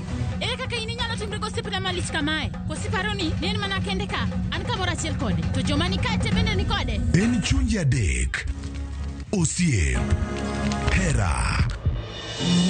Koda timbe andhoga makelo chwanyruok. Koro onge kaka arus ni nyalo timo. Maye yawa. Ikrine wuodh Parineti. Sigana manyiso kaka inyalo tem paro kod lek ma ng'ato nigo. Kendo yiero nyalo loko gik moko duto. Parineti. Wuok tich nyaka ngeso, saa 2:15 otieno. Mana e Ramogi TV.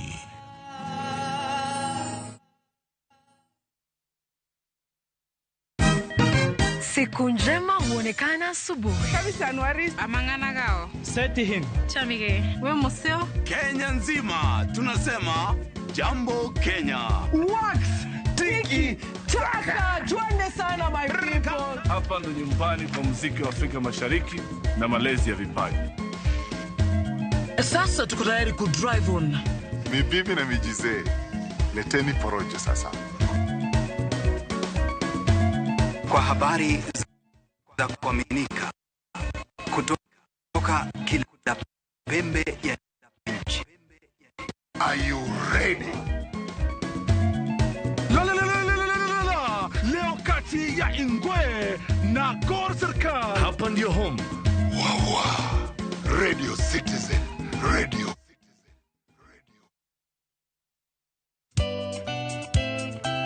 Geso kangeso, saparga chiel mamidhiambo.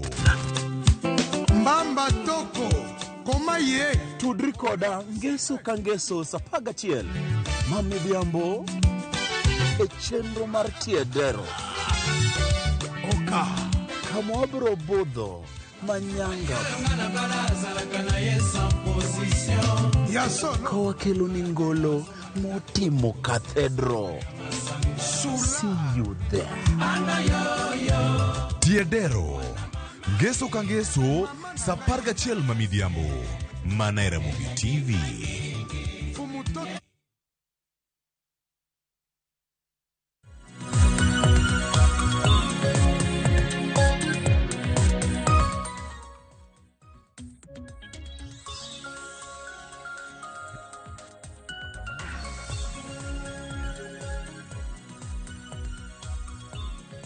Nyakorongo jonka moro mintiere dakika hoskadha pagario toksa chiel mar okinyi machiegni twak marwa e chenro mar piny pile ka pile nyakorongo jwang wantiere koda thor weche mopogore e chenro magwa okinyi makawuono kineno ranyisi mantiere toka nyakorongo jwang en ranyisi mano mar tuo mar kansa. To kansa nyakorongo jwang wadwaro mar mondo miwalose e mbaka mar kansa kaluwore koda midhiero mopogore mabende jotuo mag kansa osebedo kakadhe. Dwe mar 10 nyakorongo jwang kekia dwe mar 10 en dwe moket tenge ne piny ngima mano mar hingo odiochieng' kata mana dwe mano mar kansa mano mar thuno mabende gi dhongere tiso kaka breast cancer. Omiyo kiny makawuono en mbaka mabende wadwaro goyo nyakorongo jwang puonj makare e wi tuo mano mar kansa. Poni ntiere koda ote mora ioronwa lai mago te machuoka rede ka uchiel nono mbui mago ganda bende yudowa achiel kachiel. Wantiere live e mbui magwa duto te mano moriwo YouTube, Citizen Digital X, kanyakla kod mbui mar Facebook. To kiny makawuono nyakorongo jwang ayudo thuolo makende mar bedo kod jal mowinjore ne twak makama. Antiere ka gi Dr. Eva Alela mabende en jagoro mano mar board mar Kenco. Kenco hongere kaka Kenya Network of Cancer Organization. Daktari Rwakini machiegni kama na thuolo mar moso nyikwa Ramogi. Moso nyikwa Ramogi tamor bet ka mondo wago mbaka matin kuom cancer and kata challenges ma jo cancer bedogo, treatment gi gimoro amora ma wanyalo wacho kawuono. Mana kamano to riwruok mar KENCO ni, Kenya Network of Cancer Organization, mano matin minyalo loso wiye nang'o nikech ang'eni samoro nitiere moko kuom jotuo mag kansa ma deher mar mondo mi oriwre koda KENCO. KENCO ni timo ang'o to konyo jotuo mar kansa e yo machal nade? So KENCO kaka nyinge no en Kenya Network of Cancer Organizations. Tiende ni nitiere organizations mang'eny mopogore opogore to gintiere e kuonde mang'eny Kenya kae. Ntiere moko mani Nairobi, ntie Kisumu, Siaya, Nyeri, Nyahururu, Kiambu. So organizations gi matindo tindo ma ng'eny gi gibedo run by survivors gi jok ma ose dhi through cancer. Organizations moko bende gin osiepe jo cancer. So organizations gi obiro together under one umbrella body miluongo ni KENCO. So KENCO ni ema ng'iyo issues mag jo cancer. It's mainly an advocacy group. Advocacy organization. Yes. To kiny makawuono nikech opuonjore wi tuo mar kansa dwe mar 10 Oktoba oketga tenge mano mar hingo dwe mano mar kansa mar thuno. Wang'eni mantiere koda cancers mopogore opogore to kawuono ang'eni wabiro bedo kwalose kansa mar thuno kata mana gi cancers mamoko nikech kansa don komako iwacho ni any part of the body fuondi moro amora komako kata mana lwet wacho ni cancer of the hand kin mamoko samoro kan wrong koso nango daktari gano mana lero.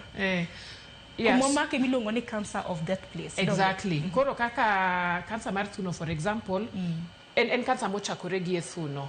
To samoro iyudo ka ithiedho jatuo mochang maber and then by bad luck oduogo.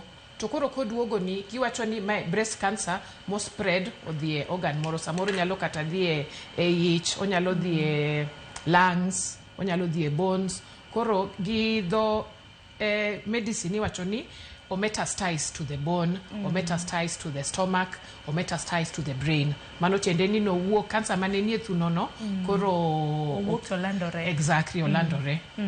To daktari Alela in bende kana to nachi ni congratulations kata mna kaka thuone pachoka nikech aluongi ni thuona ngeni wacho ni en warrior nikech ngat mosebedo ka kedo kod tuo iwacho ni bede tuo mora mora iwacho ni en ngat men warrior.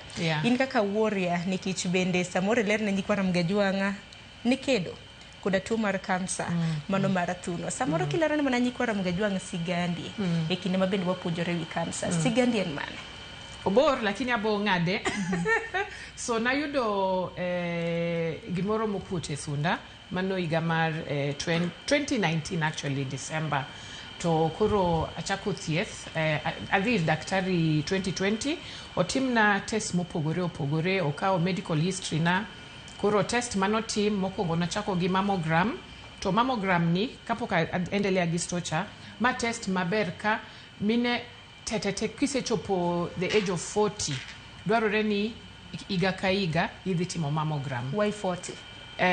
Because under 40 test no okonyisga maber ahinya and then from history choningeni cancer mostly ne yudore at a later age though tinde ntiere cancer ma yudore kata nyiri matindo in the 20s kata 30 but gintiere test mopogore mitimo negi.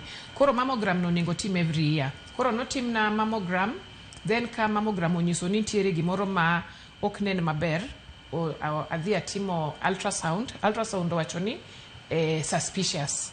Koro suspicious ni adhi atimo biopsy koro gigolo piece matin mar gimokuot no gitere lab to ging'iyo chal gima gidango ringo gigolo gisoyo sandan moro matin gigologo koro mano otere lab to koro kong'iye giyudo ka gima ntiere thuno no en cancer. Koro mano donge confirm ni an gi cancer ma koro wabet gi daktari omiya treatment plan. To koro kano se treatment plan chopo kata mna kar treatment plan no bende en gima no buogi samoro in fact nachako buok from the moment mana yudo lamp no nikech ing'eni koro ipinjore ni mango agombo ni olal nikech ang'eni nitiere lamps mang'eny ma mon kata nyiri yudo ga to moko lal kendgi to mang'eny ok gin ga cancer. Koro na hope ni wan ayud kolal tu samotim test no oyud ni ok en cancer. Koro nabuok to ingeni the first thing meyo ni jiko yudo cancer githo. Koro that's the first thing manaparo ni anbe koro abro thoya. But na choka chir awacho ni we a team manyalo nini a fight gigini nikech aparo ni yawa mama wa nyathina you know so na fight nikech jok mohera gi jok mahero.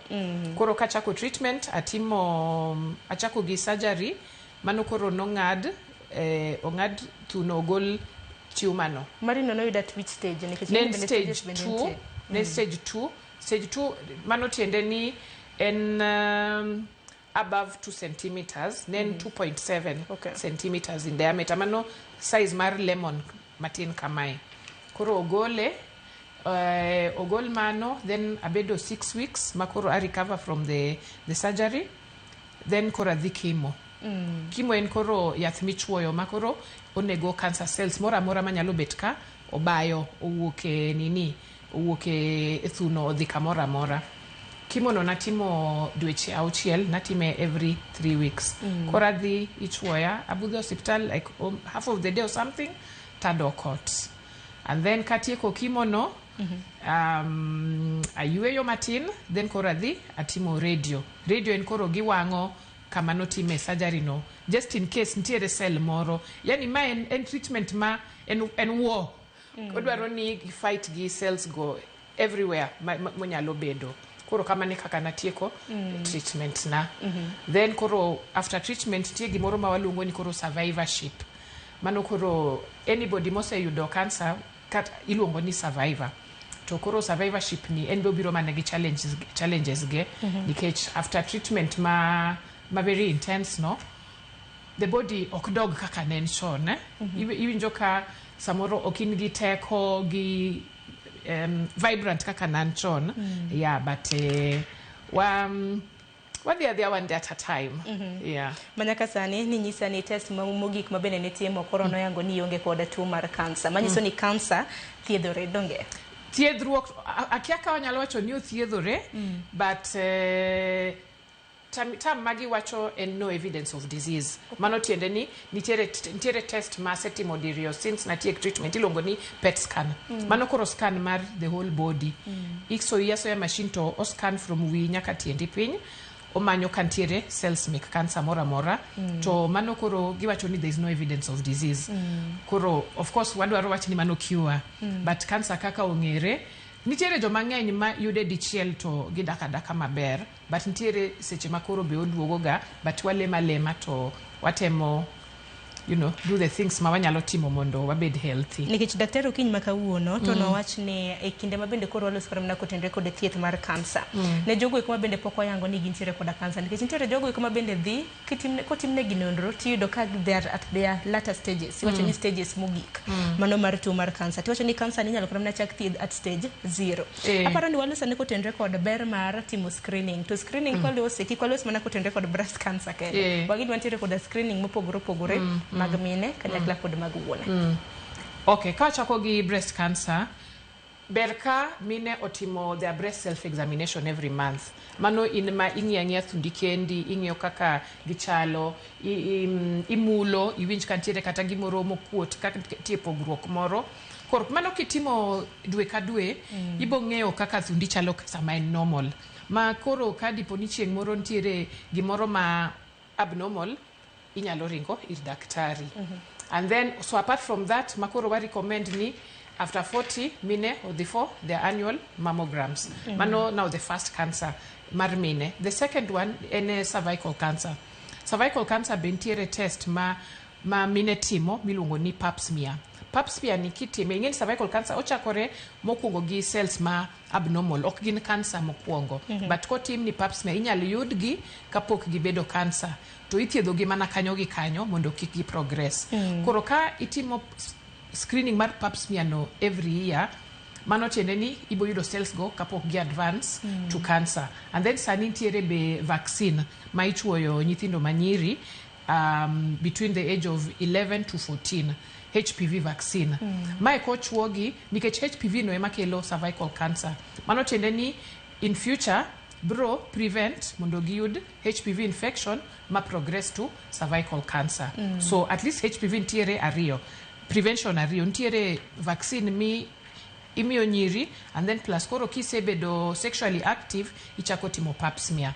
So mago koro cancers ma main mag mine manyalo bedo screened early. Ma HPV ni iwacho ni you are advocating for it nikech nitiere mbaka mathoth mosebedi kiwacho seyo mano mar vaccine, mano chanjo mar HPV ne nyithindo manyire.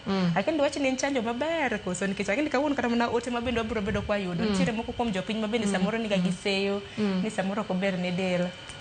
Vaccines beyo nikech ka wang'iyo piny ni kaka nochakore chon, nitiere tuoche mang'eny mane nitiere machon masani onge nikech vaccines mochuo ji. Koro vaccines beyo to vaccines tiyo, ma vaccines mosebedo tested magi yudo ni o reduce the risk mar HPV to progress to cervical cancer. Koro ber ka oter, in fact serikali chiwe for free for nyiri magin 11 to 14 years. Kidhi adhi hospital mora mora mar serikal to gichwoye. To dwach ni kansa mane ma jathoro mako ganda hinya pacho ka e piny Kenya? So en cancer mar thuno number 1. To in terms of cancer mane goji most en cancer mar cervix. And then of course mano pomine to koro chuo ntiere cancer mar prostate, and then now generally ntiere colon cancer mano be ng'eni inyal tim screening, ntiere test miluongo ni colonoscopy minyal tim. Koro cancers moko manigi test minyal tim gi mago beyo ka ng'ato nigi thuolo odhi otim mondo at least eliminate cancers ma inyal yud chon.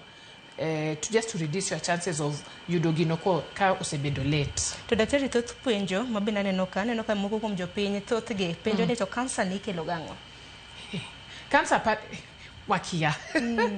Ka ang'iyo example mara, nanga mana chiemo maber, natimo exercises ga maber, nan healthy, to en obirabira. Family history. So yes, anangi family history mar cancer. On side mar babana, dawa makor gi babawa ne nigi breast cancer, and then cousin na ma kor ka baba be oyudo breast cancer. And then my korado highlight ni chuo be nyalo yudo breast cancer nikech chuonwa mawad gi baba wa be no yudo breast cancer. Then after an cousin na moro kendo, so wan nyiri adek and dawa mose yudo breast cancer. To ntiere kata test manotim na ilonge ni genetic test magi yudo ni ntiere problem gi genes makoro confirm ni one to one kode family. So when it comes to breast cancer ntiere koro cancers moko ma kagitimo test ging'eyo ni ntiere hormone moro manigi shida momiyo cancer no grow. To okinyal ng'eyo mano hormone ma monte nigo to ok monte ma yudo cancer. Koro okinyal ng'eyo ni in ni timang'o okitimang'o ma ono yudi to anto yuda. Though ntiere risk factors ma ntiere generally in our life ma gi impact our health negatively. But koro inyalo reduce gi kaka smoking, madondawa wang'eni ntiere risk, olo immunity mar body, and then madho kong'o mang'eny be, then diet, kichamo chiemo ma processed gik machal kamago, obesity be ka in overweight be increase risk, okokel to increase risk. And then ka in gi factors gite ka by bad luck yudo cancer mano ing'eni koro dendi onge gi teko mar fight. Yeah, so makoro it can be prevented. Iwacho ni wanyalo inte timbe wanyalo geng'o kapok mana cancer makwa nikech cancer to koro nyalo mako ng'ata kata ka ine makoro ichiemo maber mogik ma vitamins te vegetables te ma you know, but mano so apani samore en ga mana bahati mbaya. Yeah, to koro waloso ni kutende kod stages nikech bende wang'e ni cancer ka cancer bende nitiere kod stages mage, to bende nitiere kata mana kaka stages go bende biro gi iwacho ni midhiero mopogore opogore. Waloso ni kutende kod stages mag cancer. Ahinya cancer koro mar thuno nikech koro the world is backing a cancer month dwe mar 10. So ka biro e cancer mar thuno chakore from stage 0 to 4. So stage 0 mostly enotin en kata under 1 centimeter samoro en thiedhe kata yot. Yudo ka patients moyud gi mano samoro ok tergi kata kimo. Nyala gol tumor no to otimo radio to you know otieko treatment kamano. and then koro stage 1 en ochopo 2 centimeters to en mana e thuno kanyo, and then stage 2 koro oduong matin 2 to daparobe I think 2 to 5, then stage 4 koro oduong matin, and then stage 4 koro means ni osewuok e thuno odhi e kuond mamoko luore gi size gi kosewuok, and then stages go tire koro A, B, C, D. Kaka an mara noyud ni en 2A tiende ni oduong lakini pok owuok odhi e lymph nodes. Koro ka degi yude e lymph nodes degi wacho kata ni 2B, and then koro koduong en 3, but koro kosewuok e thuno odhi e kuond mamoko obedo stage 4. Koro nitiere koda stages mopogore opogore. To bende thieth mar cancer, obed cancer mano, obed mano mar thuno, mar cervical, mar cervix, kata mana cancer mamoko. Thieth mar wacho ni it's very expensive. To osiptende ma pacho ka bende ywak bende nitiere ni rem nitiere ahinya mag mashinde. Nikech iyudo ka jomoko igolo kata mana mawuok kata mana mashinani, kabiro kata mana e bombe. Mar mondo mi giyud kaka wale ne kotere kod thieth gi options cancer. Yes, to chendo gi hospitende mag sirikal to yudo ka level, I think level 5 ema nigi machines go. To yudo ka samoro patients ng'eny, to samoro hospital nigi machine achiel kende. Samoro machine no be okethre. Machine nyalo yudo ka okethre kata madhi dwe achiel. Ko yudo ka kata jotuo ma for example ni Kisumu ok ginyal yudo thieth. Moko dhi Eldoret mondo thieth gi kuno, moko biro Nairobi, gimanya kuond ma ginyalo dhi. So mashinde to chendo, but gintiere, but aparo ni ok giromo. Nikech wawach ni radio for example, jatuo mondik ne radio dwarore ni otime pile to gin ji mang'eny makoro upango line idonjo to ma wuok to kamano. So iyudo ka kokethore hospital achiel koro ji dhi overload hospital mamoro. So mano apani challenge achiel ma wan go mag machines, especially machines mag radio kata samoro mag timo screening kaka MRI scan gi CT scans. Mana kamano bende ber na ero point mabende ni kelo motelo kiwacho ni kata na weche kaka breast cancer en cancer mar thuno nyakorongo jwang manyalo mako ng'at maricho kata mana ng'at ma nyako kata mana nyiri nyidendni pacho kae. Ema ni joma chuo bende it's the same, kitimo ne gi mammogram en same kaka mitimo ne mile. Not really. Ingeni chuo ok timne gi kata screening. By the time dichuo oyud ni en go, nikech dichuo ok tim screening ok tim ga checking. So by the time in go yudo ka mano gima samoro osebet kodi mang'eny. And most of the time chuo iyudega kata kose advance. To bende kotende kodo kata mana kaka thieth daktari Alela wang'eni kinde ka kinde piny Kenya kaka luore koda rema mano mar mashinde moromo nikech jotuo mag kansa bende chal ka gima medre kinde ka kinde. Wajaneno ka jopiny jadhi e pinje mamoko ahinya piny mar India mar yudo thieth. To tinende bende piny owacho the government nolando ni SHA treatment ka dhi pinje ma ok it's capped at 500,000. Ng'ato ok nyal tiyo gimoheo siling 1,500. Lakini kaka daktari kaka jali ruwa bidu subido kaka kidogi cancer nikech cancer being very expensive. Doch na unka luore koda chik mabende piny Kenya nogola hinya inya marok mar SHA. Tagini SHA ni bedo kwa lo salanda nikech ng'anyo bende naneno ka joken ko bende nung'anyo ka luore koda packages mar SHA ni thieth mar cancer. So first 500,000 no kapa ni oromo. Nikech kata thiedhe Kenya kai mano ok rom. Nikech king'eyo ka wakaw example kata mar cancer mar thuno. Idwa ni otimni operation mondo gol kata tumor no. And then kose timni operation no ibindik ni chemo. Chemo samoro indiko ni cycles aboro. Kila cycle ka luore hospitali opogore gi yath opogore. Onyalo bedo from chakre 20,000 kata nyaka 40 kata 50 per session. And then koro kose ndik ni 8 sessions. Mani ng'eni pesa no kata nus ne oserumo. Operation be no team ni samoro kata 100,000 moro. Test be ni dwaro kanyo no team ni scans, no team ni ang'o, no team ni blood tests. And then kiseti kanyo idonje radio samoro ndik ni kata 20 to radio achiel en kata 6,000. Then kitieko radio no, nitiere koro cancers moko mopogore ma indiko ni yath moro ma imedo tiyogo. Nitiere moko ma kata muonyo yath for 5 years, moko muonyo for 10 years. So pesa no to ok rom. Pesa no krom, pesa no tin. Pesa no to tin.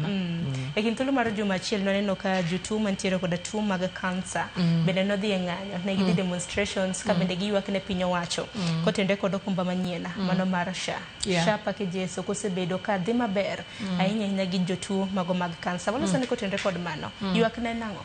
So number 1 nyaka ne SHA bi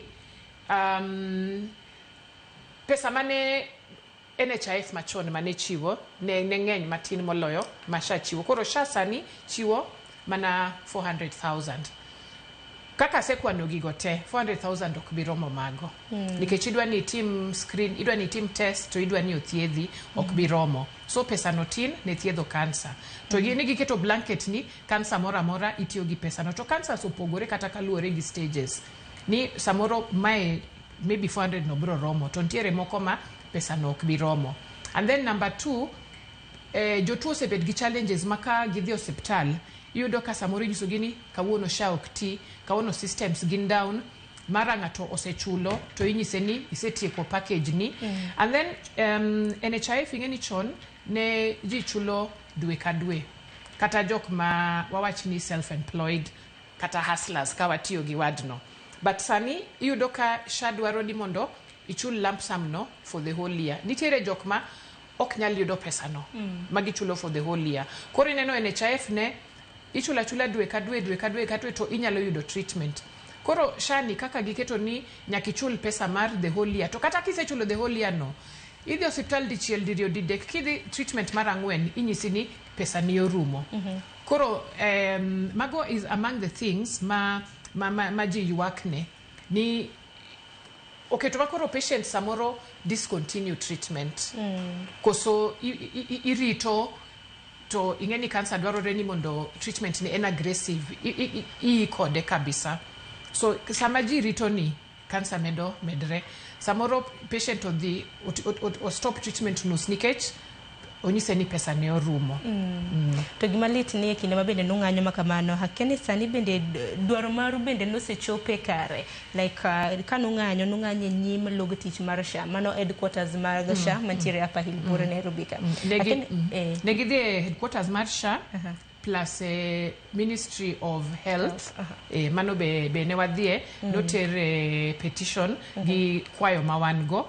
So by now of course gini gi sirikal decision mitimo overnight, but aseneno ka nitiere posta moro magindiko ni gipango medo cover no ochope kata 1 million.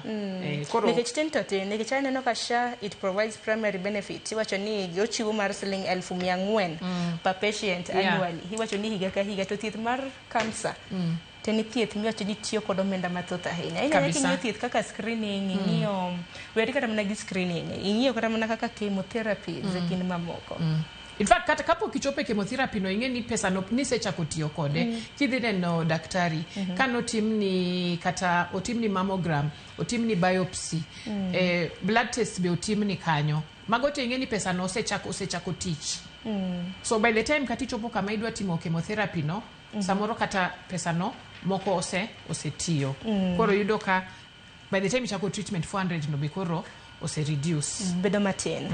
Nyakoro Mgojwang med oro ote nyakoro Mgojwang ioro nwa helai magote machuo karedek auchiel nono mbui mago ganda benda no kwantiera achiel kachiel pono no nitiere koda ote mora mano kotende kod puonje e wituo mar kansa. Ora gi sani wacho ni sani manyalo lose monge consultation nikech ka ne dhineno daktari kata tibro bedo kichulo consultation fee. To kata mana daktari Lela walosana kotende kod kansa ne nyithindo nikech nyithindo bende ni group moro ma ji okosebedo ka lose ahinya. Wacha kanyandi gi kansa mathoro mako nyithindo matindo. To gi nyithindo wachaka gi kanyo monde. Kansa ma yudo mang'eny e nyithindo en iluonge ni CML, en leukemia, kansa mar remo. Mano ema mako nyithindo mang'eny. Mano leukemia. To koro mar mondo mi ng'ato yang ni nyathi nitiere koda nikech cancers bende wang'eni mana kaka niwacho mana factors bende opogore. Moko nyalo bedo hereditary, moko nyalo bedo just by gima kele iwacho ni pod ji okia hie. Kansa kuom nyithindo rita manade mane beni ichiwo. Ahinya ne mine wuone jonyuol mantiere koda nyithinde gima bende oseyanga kaka nitiere koda kansa kaka caregivers. Koro first again it's akia kata it take ng'eyo ni nyathi kata nigi kansa no. Apa ni inono mana ka nyathi yom samoro nyathi faint samoro remo rumo ne. Koro ka nyathi no se yud ni nigi kansa to othiedhe. Nitiere nyithindo mang'eny mosethiedh leukemia no ka gitindo magi donga maber magi bedo gi endelea gi life gi. So generally ma nyathi ma I handle with care. You know, nyaka bedni ochiemo maber, imiye balanced diet maber, oyudo mana vitamins setete modwarore go, to ibedo keen kabisa kata tuo mora matin koyude to pio itere e hospital. And then yeah, but most of them aneno ka gi lead normal lives after osethiedhgi. Niwacho ni samoro kan miyo nyathino yudo koda kansa nitiere kamna kibaji mama ko ng'at maka ng'ise wacho ni kapo nono ni ng'ato yudo koda kansa ng'ato chako parore treatment adhi ausango lo mane madadhi uso jamni mage madadhi uso thieth mane ma nyathini biro bedo ka yudo to kamna kaka janyuol bende samoro bedo ga matek mondo nyis nyathini ni ma e gimi kedo godo e kind mamoko. But asende no most of nyithindo ingeni nigi teko kata moloyo wan joma dongo nikech apa ni kaka gin innocent ingeni wan ka iwinjo ni in gi tuo iseparapara ni kaka adwa dhi weyo ang'o but nyithindo they really fight nikech gin gi hopes gin gi dreams gidwa dongo. So number one aneno ga ka nyithindo otegno sana and ko nyis gi gima dhi nyime to gibedo ipuonjo gi ni treatment ni wami mondo okonyi.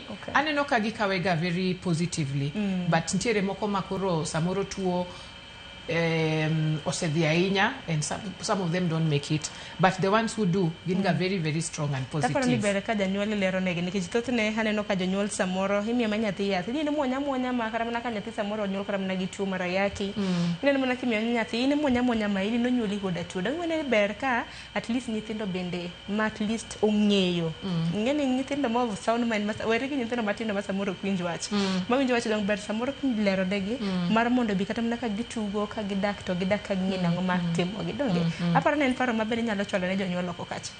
Of course ntiere iluongo ni age appropriate information ma igage ka nyathi osechopo age ni onyalo understand. Iyudo ka nyithindo in fact onge manage themselves very very well apart from onge seche monengo muony yath ma en moparo ni onenga muony yath sama chal kamae. Inyo kata nyithindo manigi asthma giwuotho gi yedhe gi ma en onge kako winjo ma onge ni onengo ka win helane. Nyithindo kata manigi tuo skari mang'eny by the age of kata 9 giseng'e chuore sindan. So nyithindo gin joma gi understand as long as you explain negi maber ni mai tuo ma in go mai gima timre to mai yath mabro konyi gi comply ga maber kabisa. Mana kamano daktari kama na pod wantiere ka gi daktari Nyakwar Mgajwanga Dr. Alela mabende pod medo puonjowa kedo koda tuo mano mar kansa hinya e kinde gi Nyakwar Mgajwanga mabende medruok mar kansa osbedo ka neno e pacho ka. Dakika en 47 tok saa 1 mar okinyi med oro ote moramora ma intiere gode bituo mar kansa hioro lai mago te machuoka redi ka uchel nono mbui mago ganda mano social media pages mago bende wantiere live mbui mar Facebook YouTube, X, kanyakla kod Citizen Digital. Oro ote okang' mar ariyo abro bedo kasomo ote magi mar mondo mi daktari okonyi wakao yo matena.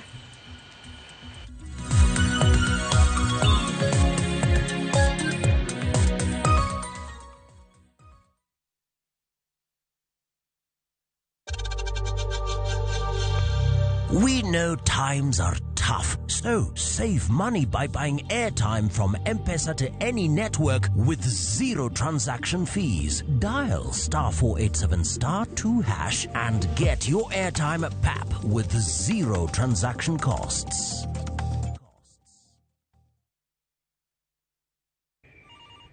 Baite murume, we wacha bwana. Unanipigia simu saa hii? Si utafanya ni nyongo bwana. Unataka miraa yangu ikatike? Ai bwana murume ufai kunipeleka na hiyo ongea. Morome unanipeleka na angia ya gari ni kama imeibiwa bwana. Dial *811*415# to get Vitae as your skiza tune.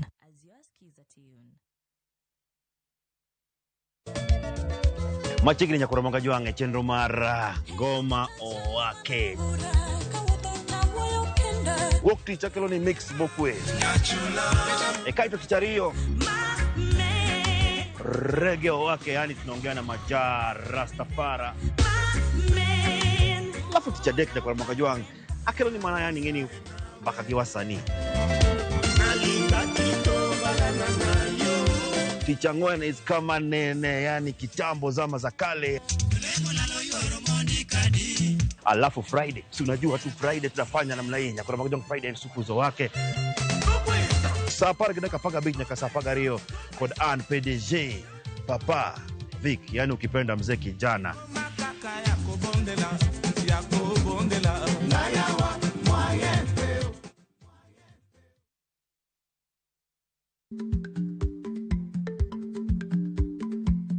Jarik ni jamuod nyoyo gi goyo. Matiende ni dhi matek maok inono maber samoro nyalo miyo ng'ato midhiero.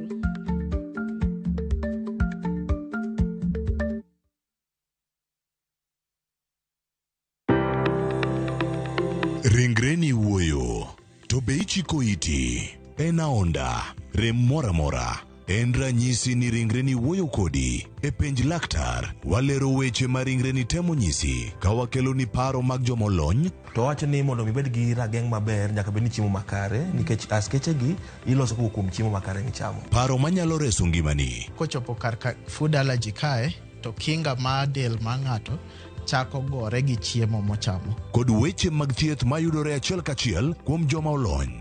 Nyalo bedo ni ng'ato nigi ratil man malo. Koro konyono to onyono to choke cartilage ka toyore konyono nikech ratil mare man malo.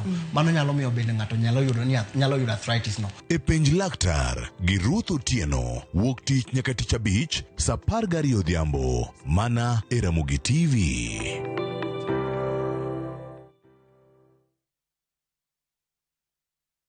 Saa zingine mambo kupata bila plan. Gas ndio imeisha, landlord akuache upumue, mtoto ni mgonjwa na bado ni mid-month. Usijibox kwa noma. Piga *531# and sort your emergencies with my Mobi Civil Servant Loan, iwe usiku au mchana. Kama wewe ni civil servant, sasa uko sorted. Dial *531# and get up to 20,000 shillings and pay from your next payslip. No paperwork, no guarantors, no drama. Ni wewe tu na simu yako. Register now and see your limit in seconds. Built for Kenyan civil servants. My Mobi, iko sorted.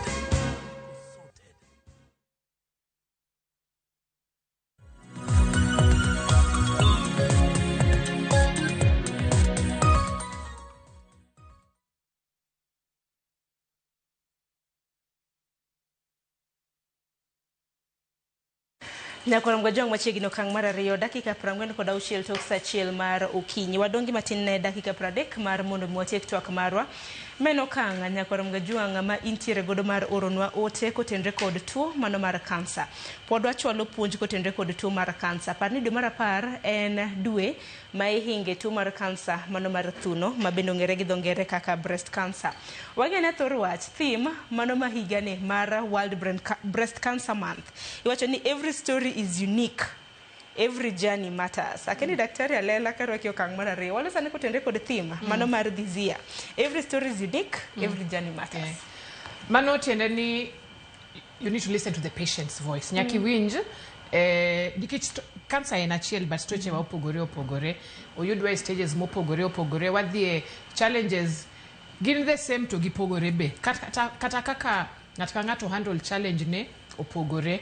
So I think part of healing in Ejomangenyen telling the story. And then kaka wamedo tell stories wamiyo create awareness, wamiyo jok makoro samoro bedo diagnosed kawuono. Ka samoro koro ng'at mo bedo diagnosed recently onena to owinjo ni I managed to na fight sani an kae. Mie hopes.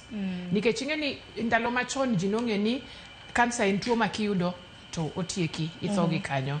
Basa nitie survivors mang'eny, nitie thrivers, champions, warriors, all sorts of positive names ma watiyogo. Mawanyiso jini inyalo go through gini. So we are going through the same journey but in a unique way. So our stories are to inspire, to give hope be. Nti janene maroma penjo ni nango meni daktari kose yango ngato ni en cancer free to bang thuolo malach kata mana bang thuolo matin to cancer chak dugo kendo mako kamoro. Nango meni mano bedoga. Emomiyo okwawach ni cancer obedo cured, okothiedhe. Wawacho ni there is no evidence of disease. Meaning samoro nyalo bet lakini oknene. Alafu cancer kaka wangeni en wakia gima kele, wakia kata kumoae. En mana gima bira. So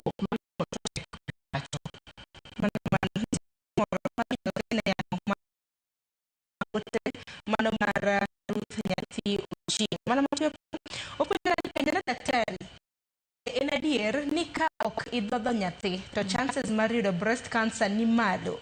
Mine mathoth oluoro screening, giwacho ni gima ikia ok negi kaluwore gi nok mar pesa to mondo cancer room nyaka pesa ti. Giwacho ni ojiwe oganda bilano. Penjo ni mar ariyo ni penjo na en kama miyo chiemo teko. Iwacho ni miyo kemo teko. Okay, aparo ni ma penjo mar ariyo wan waduoki kika iwacho ni ami penjo mathoth ahinya. Wachaka nena gima kwongo no. Ka miyo bende nadier ni ka ponono ni miyo dhodho nyathi chances mar yudo breast cancer ni malo.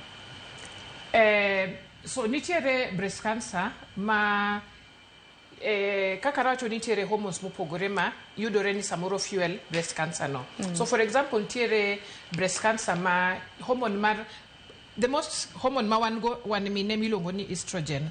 So estrogen ingeni wan go throughout our life.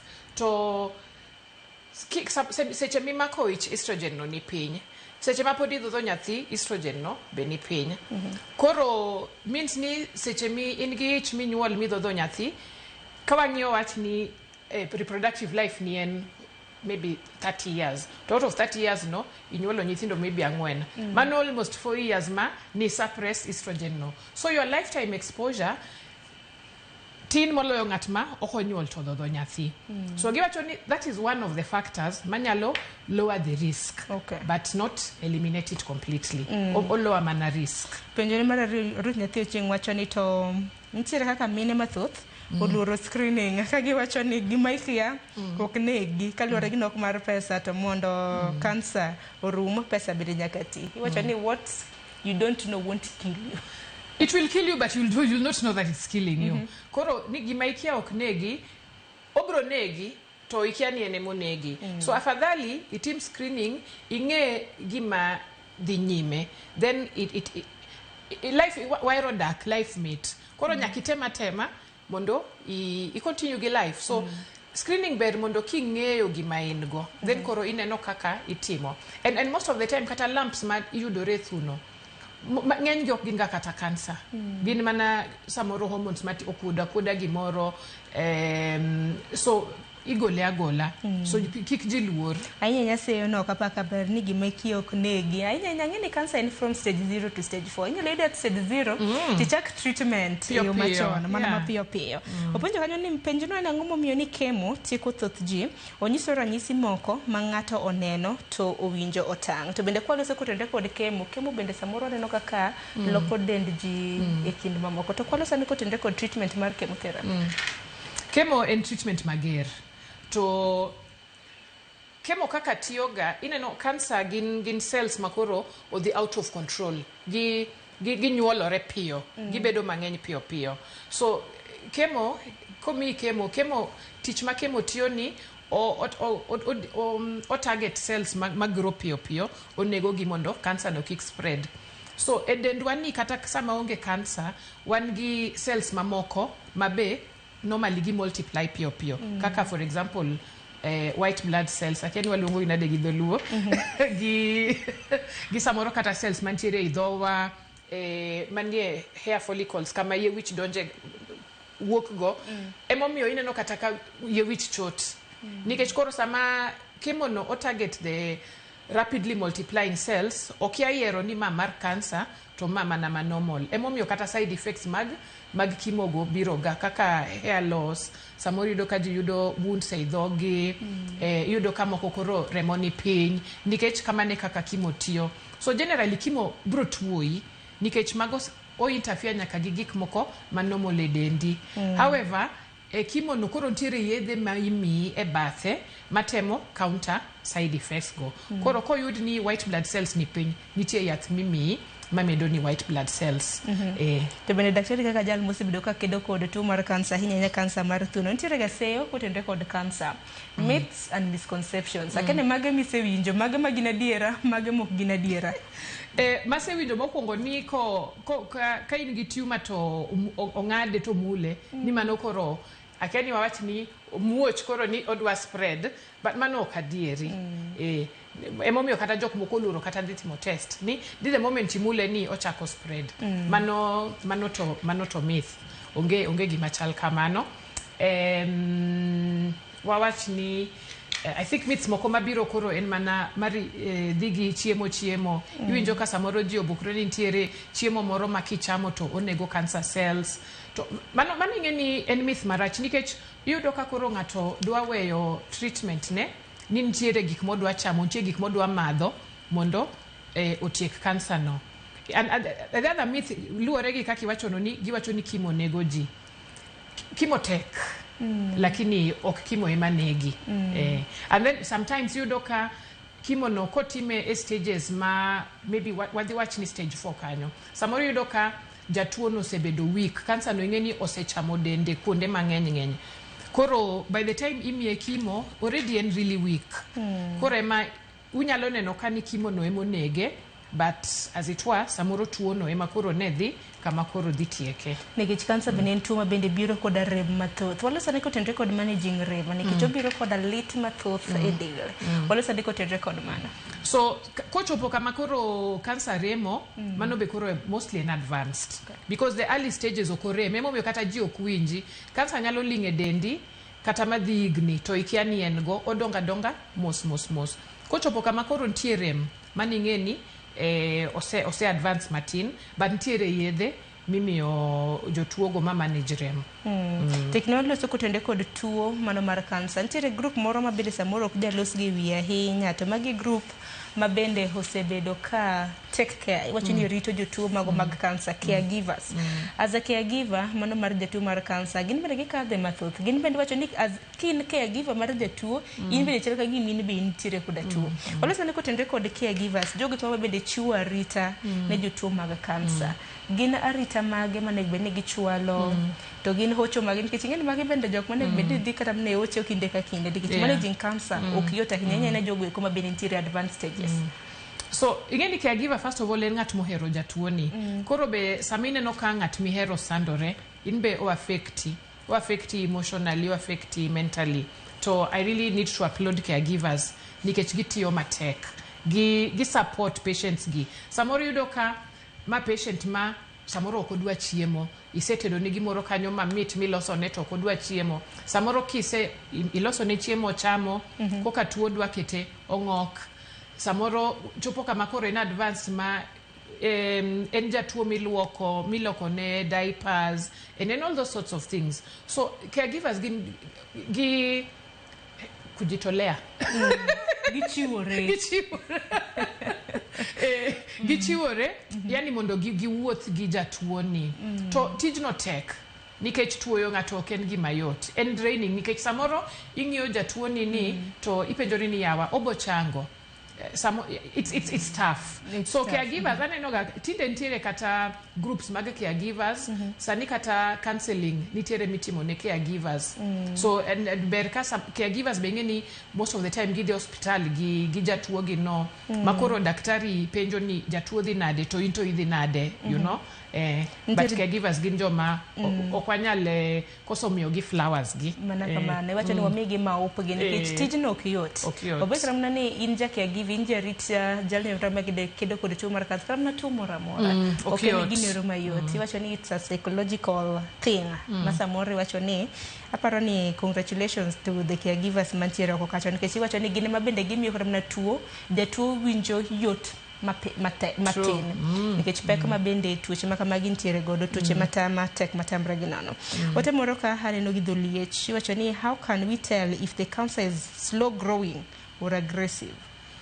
So kawadhie breast cancer nitiere kaka nitiere types mopogore. So the moment osetim ni biopsy then giduogo ginyisi ni mae cancer maingo ibi nyisi ni cancer maingo ni to en aggressive to dwaro aggressive treatment pio ma okwadwa ketho sa wadwaro ni chak sani onge rito to daktari nitiere cancer majathoro mako bende chuo mano mar prostate cancer ano ka moko kuom jogo koma chuo bende oro oteka prostate cancer, how it develop, early signs and symptoms and what should I watch out for. Aparo dwalo sane ko tende kod prostate cancer mano cancer mama ko duong dichuo So prostate cancer mostly in from 40, 45, 50 kadhi mbele kuno.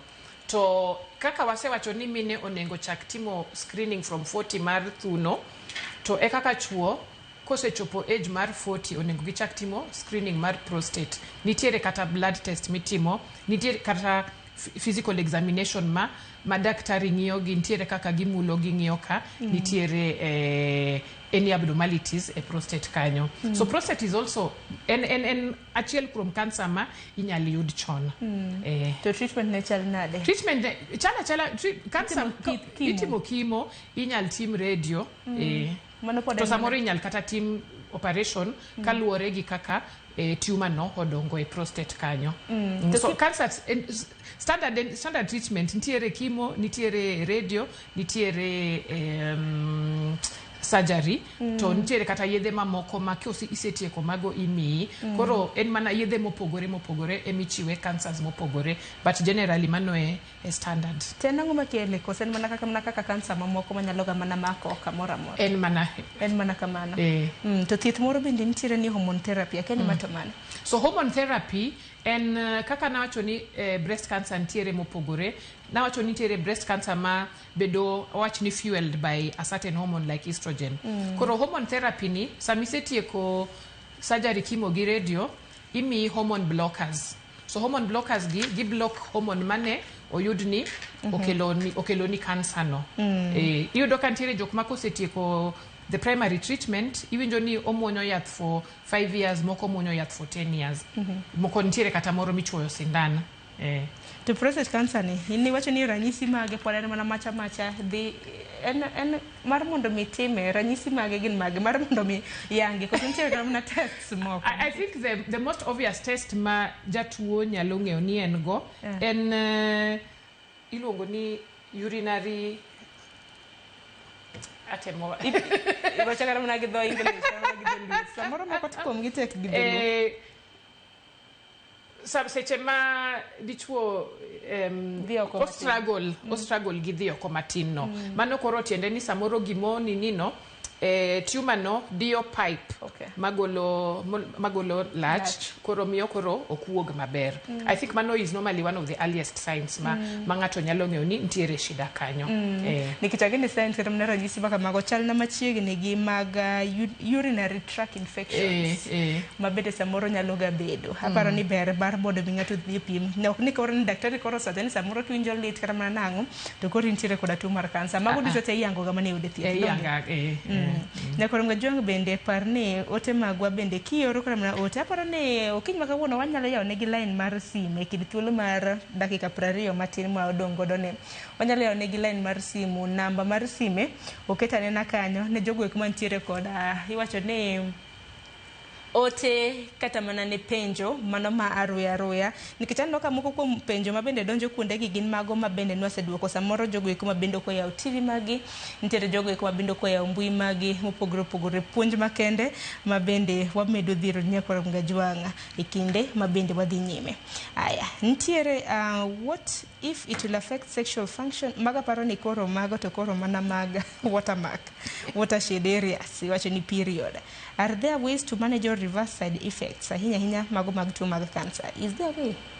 Yeah, so the side effects nitiere kaka for example ng'ok ma nitiere joma ng'eny ma ng'ok ga after chemo. Yudo ka nitinde okotimre ne joma ng'eny nikech nitiere yath mimi kapok omi chemo no mabro reduce winjo mar ng'ok no. Samoro koro moko ok ng'ok kata side effect mana choni yudo wound the dhogi nitiere mouthwash ma imiyo jatuo makoro temo reduce gino ka ingire mora tinyiso daktari nitiere yath mimi na wacho ni kata kaka red blood cells white blood cells ka gidhi piny sama gitimo test gineno nitiere yath mimi to counter side effect no to koro machalo mari e wich ni to waritarita kisetieko thieth mondo odong kendo to daktari nitiere jipo ma bende dwaro mar mondo mi jiw ne jogo ma bende kedo koda tuo mano mar cancer nikech ang'e ni tuo mar cancer it's expensive to treat nitiere jok ma oseuso mwandu mag gi ahinya ni thieth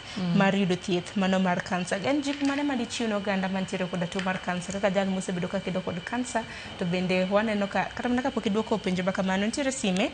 Halo Maramogi, nyalo mana yango nyingi gi penjo bintiere godo? Halo Maramogi. Dede nyime. Au pensia.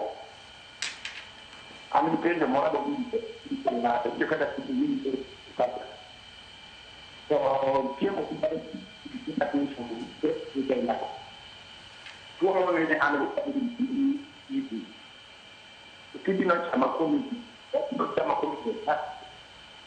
kanya pele ni franki dikata ni wakati ya kwa wale mtu ya pasi kuruda kambi kanya na kuomba mtu water kuita sauti ya neno tuna bingo bameo ile kitu scan nono aka ada informasi na kwa mambo wakati mtu daktari nanti ni kitu mana chibenge ni magari sana na kama ni hiyo bwana ndio manyalo kwa hiyo ndio ndio fununu mokeo kwa kanya yana tena ni tena mane tena mara bila daktari aliye kwa wale mani hiyo kama ero kama nainya watemu winji to chaka gima akani daktari winjo maber ko sinjiketi nwagode e ote machok mar mondo mi wasom watemu winji to chaka gima nitiere eko mang'eny to kikanyo kata kamano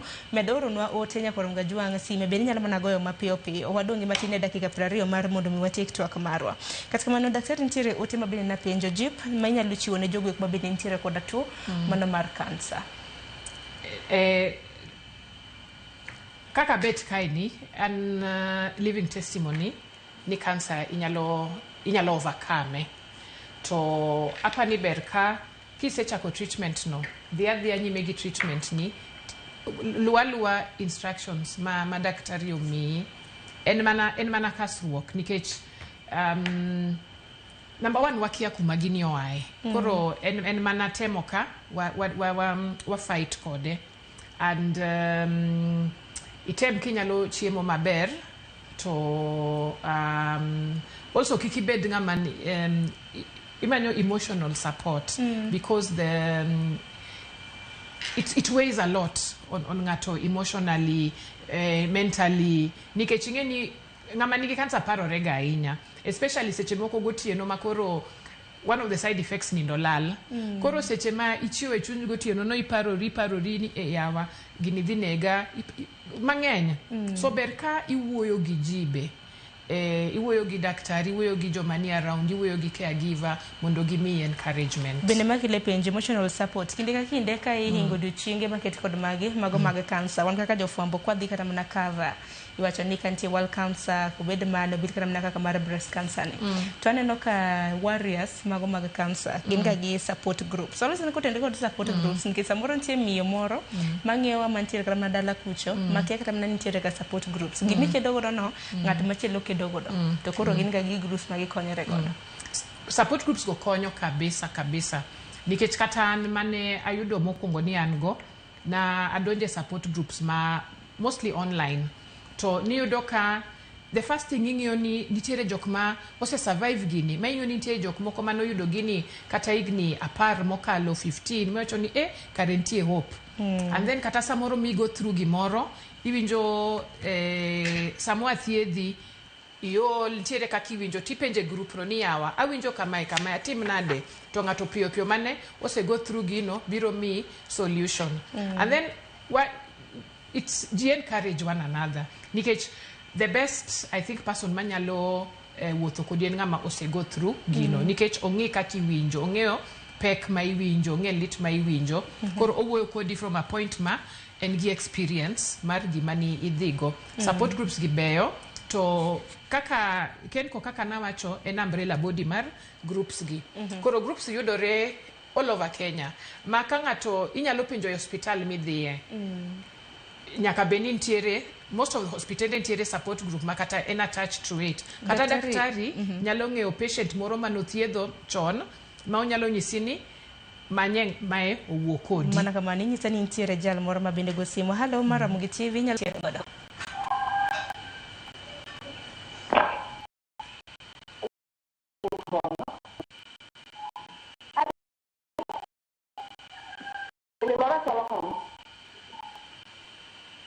An gi nyamera moro mane nigi cancer. So at first, noyudo gi cancer mar ich. Cervical I mean. So, kane tere hospital nothiedhe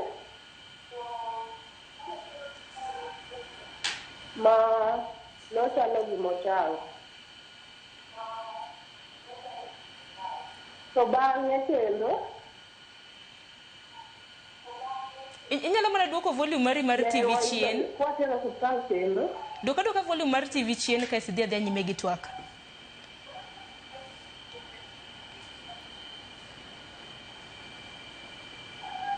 Dhi nyime.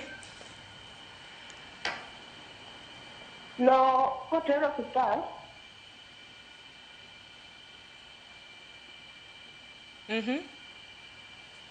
So noyud ka kansa machielo kendo ochako bedo gi kansa machielo mopogore gi mane entie gochande ni throat cancer. Koro napenjo ni to kansa ni nyalo mako ng'ato yani types mopogore nyalo maki kansa more than one mopogore but kadwa tere operation to by bad luck nowito lane. Mosuro. Koro apenjo mana ni kansa nyalo mako ji, ng'ato achiel nyalo mako diriyo kata didek. Erokamano ahinya kuom ote mari. Daktari dong winjo ote mare e yo makare mana minyalo duoko ang'e ni waselose kotenre kod mano. Yes, kansa to nyalo mako ng'ato achiel cancers mopogore. Kaka wacho ni kansa samoro ka yudo kansa achiel onyalo duogo ka kansa mamoro. So hapa ni mano ema gima notimore gi nyamen gi. Inyalo yudo kansa wacho ni o spread samoro no yudo at a later stage. Exactly. So by the time negi thiedho cervix ni karene ose sudo modhi kamoro kendo mopogore. To daktari Lela kaka jala iwacho ni jagoro board secretary mano mar Kenko Kenya Network of Cancer Organization.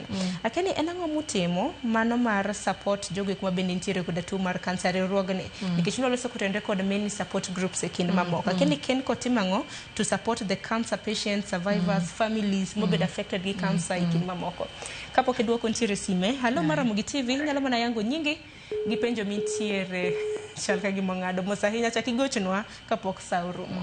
Daktari So, nyalo dhi mbele. Kenko, number one motimo en advocacy. En duond jotuo manigi cancer.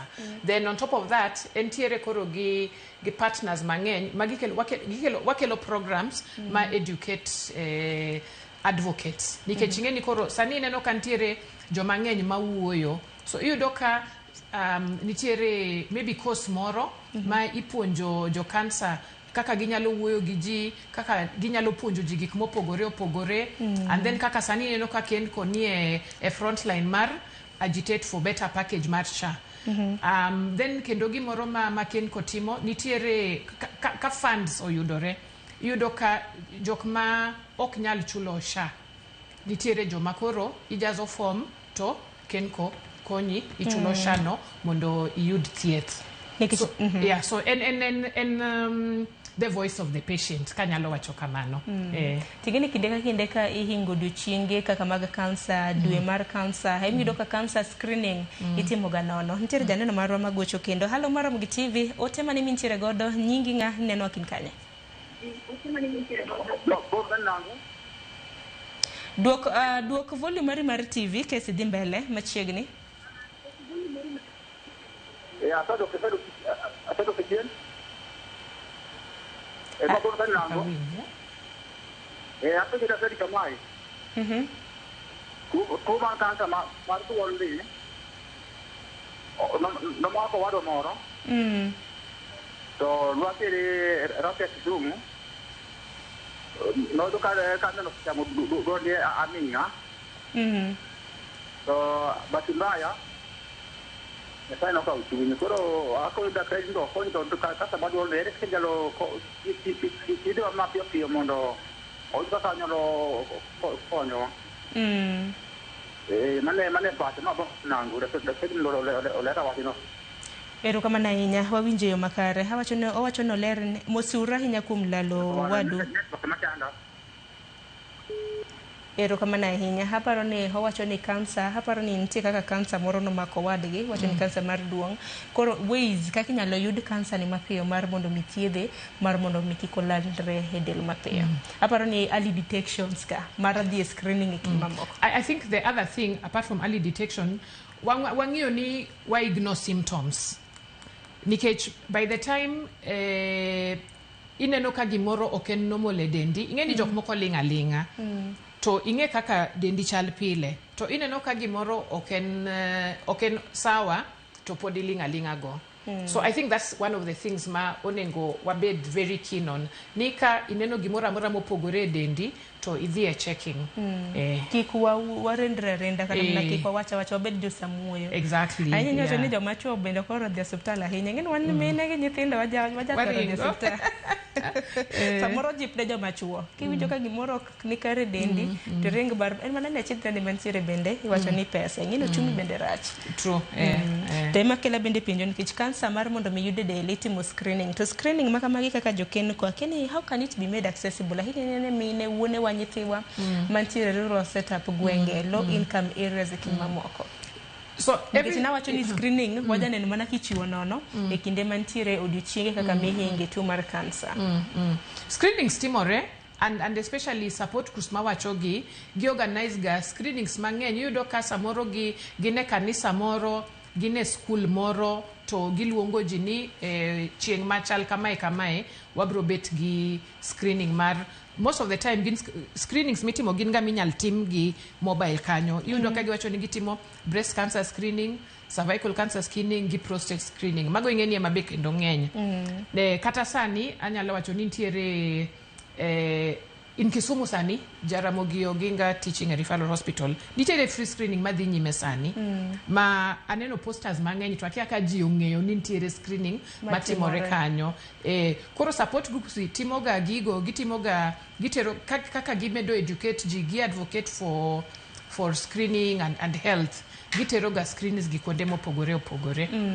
Daktari wadongi matine dakika par mondo watieki to e dakika par ge ok wanyal koso loso kotende kod stigma iwacho ni stigma mabende nitiere e wi weche mag cancer ge akini kaka samoro jo media samoro kaka wan kaka jo fuambo skunde obed workplaces wanyalo mar mondo mi tiek stigma nikech mana kaka tuo moro amora stigma mar koso stigma onge kansa dong tiere tuoche mag kansa ere kaka inyalo twak e wiye e yo makare mar mondo mi jogo ma bende nitiere koda tuo mar kansa nikech gin jogo ma bende watiyo godo wadak godo e kinde mamoko nyalo bedo koda ngima makare. I think the first step mutimo ma ukelo survivors ma wuoyo mano I think one of a very good step mar golo stigma mondo koro ji ong'eyo ni kansa en tuo mamako ji to idhi adhiya nyime gi life ni maber. And then education nikech nitiere jok ma kuma gibede giparo ni en contagious. Yudo ka ntiere sama koro especially yudo ka dhako nyalo mana make gi kanyo daktari go mosi ngini ka simu bende donjo samoro bende kapok gi hang up. Hello Maramogi TV nyingi ng'ahi neno kin kanye ote ma intiere godo machiegne. Hello Ramogi TV wawinji Mosa hinya tamicha kiywan watola hagoni mos daktari kum paro mane intiere godo nyalo mana choli digo na iyudo ka koro kansa mar thuno nitiere kama kolo ging'ado kata thuno to ing'eni as a woman mano gima affecti physically emotionally nikech I lose part mar dendi sometimes kata patients gi self stigmatize nikech an makoro alit na moloyo kata joma kia gima dhi nyime koda. So mago amongst the things manyalo kelo stigma, but as long as survivors or come out mawuoyo wapuonjo ji wa educate ji wanyiso gini magima most of the time okala we will go through it and we will waboendelea gi life wa normal. Angin daktari ka wonwa kiti gi wuoyo mosahenya nikech koro ine jalony ka mar mondo mi wakonya ne na oganda ito ni TV Maramogi opogre gi lopo wang TV ne gobendi ko ken entertainment to puonjo iwacho ni educate to education em watimo okiny makawuono wagoni daktari mana nyako mido thuolo okiny makawuono aparo ni achwal ote mogik ka pod simbe go chaka gima simbe donjo to ng'adre aparo ni jomoko tema na flash ka bende ginyalo aya hageno ne mako rok de ng'ado. Hello Maramogi TV nyingi nga inyalo mana duoko aya wawinji makare inyalo mana duoko duond TV mari chien.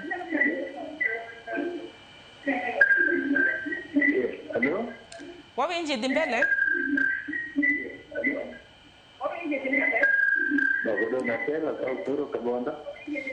aya duka nena volume mari TV chien mana mapiyo piyo kasto ote ma intiere godo ichwala penjo mintiere godo kinyalo mana duoko volume mari kinde mogo simu nikech anno ka ji mathoth go simu to kogo simu to duoko volume mar TV chien mar mondo mawinjre e yo makare. Daktari ntiere penjo moro kani ka ponono ni thuno golo remo kata golo pipi mana tiende nang'o?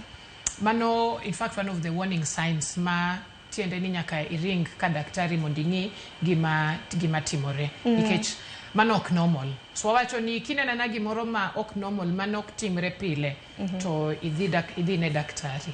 Ero kama na inya gino mara ni kine mabendi go simu nyakoro mgajwanga daktari koro wacho wach mare mogik daktari wach ni mogik watieko chenro makama angeni penjo no donjo mathoth ote mathoth maka ne simu ne mogik gino mara ni dhi bedo kiduko volume mari chien. Hello Maramogi TV nyingi nga hinen makin kanye penjo mintiere godo. Ero kama na inya Sharon Shembe to hello Dede mbele wawinji.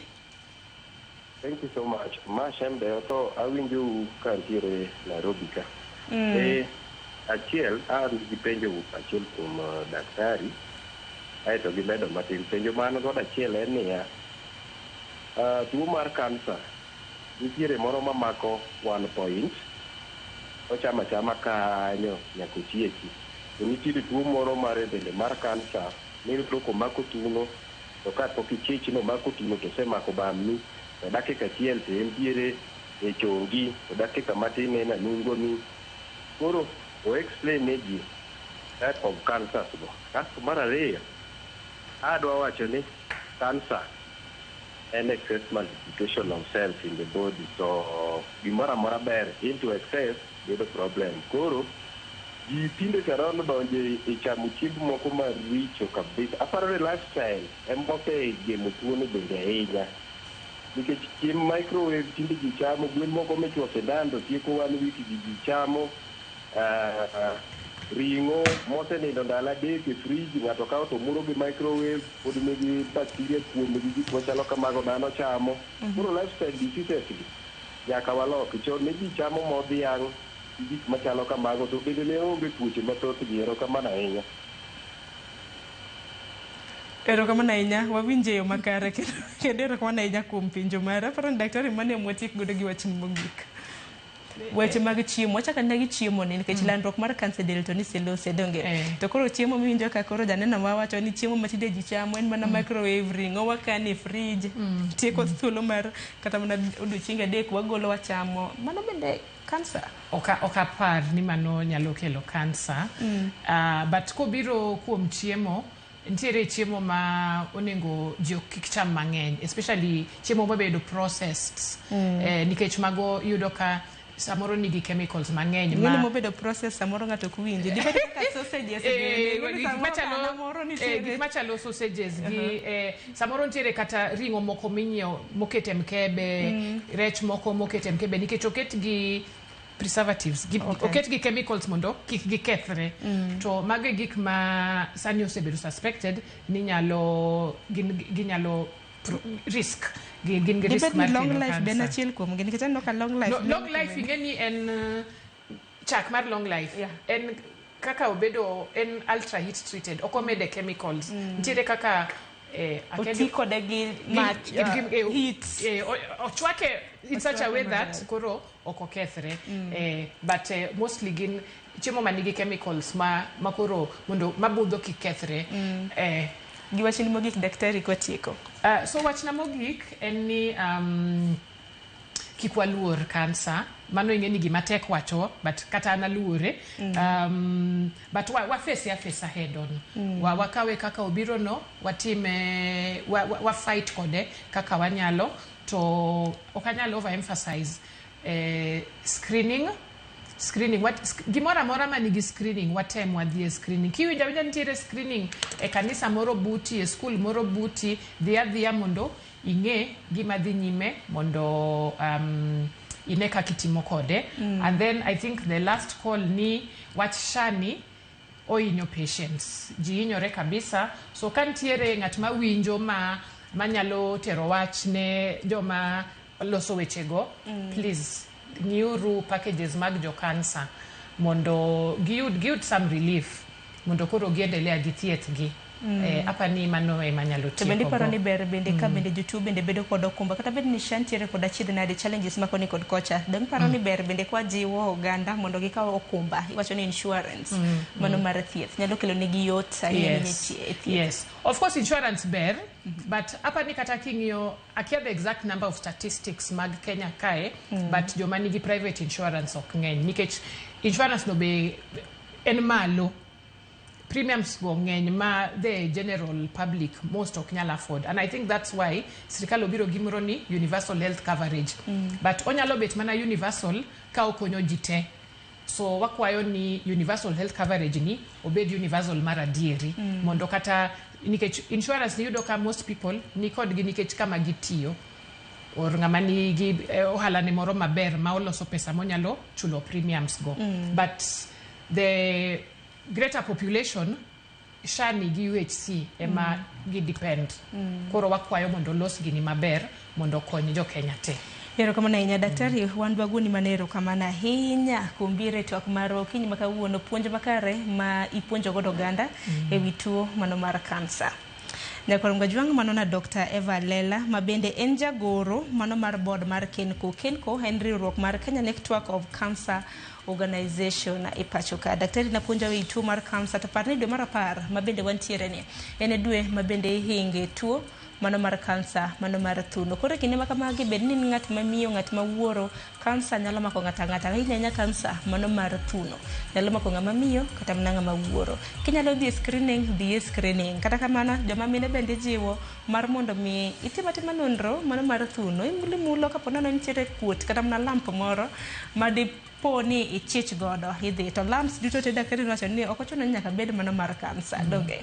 Koko mano orichiro masani dakika 27 tok saa 2 mar okinyi Kawuono en chieng' tich adek, manyiso ni bang' ma nyawadwaja Elieta oseikore koda tedo gi chiemo. Akia en kit tet mane ma ikonwa okinyi ma kawuono. Kik idhi mabor, mane chenro madonjo. Nyinga Sharon Ong'ao.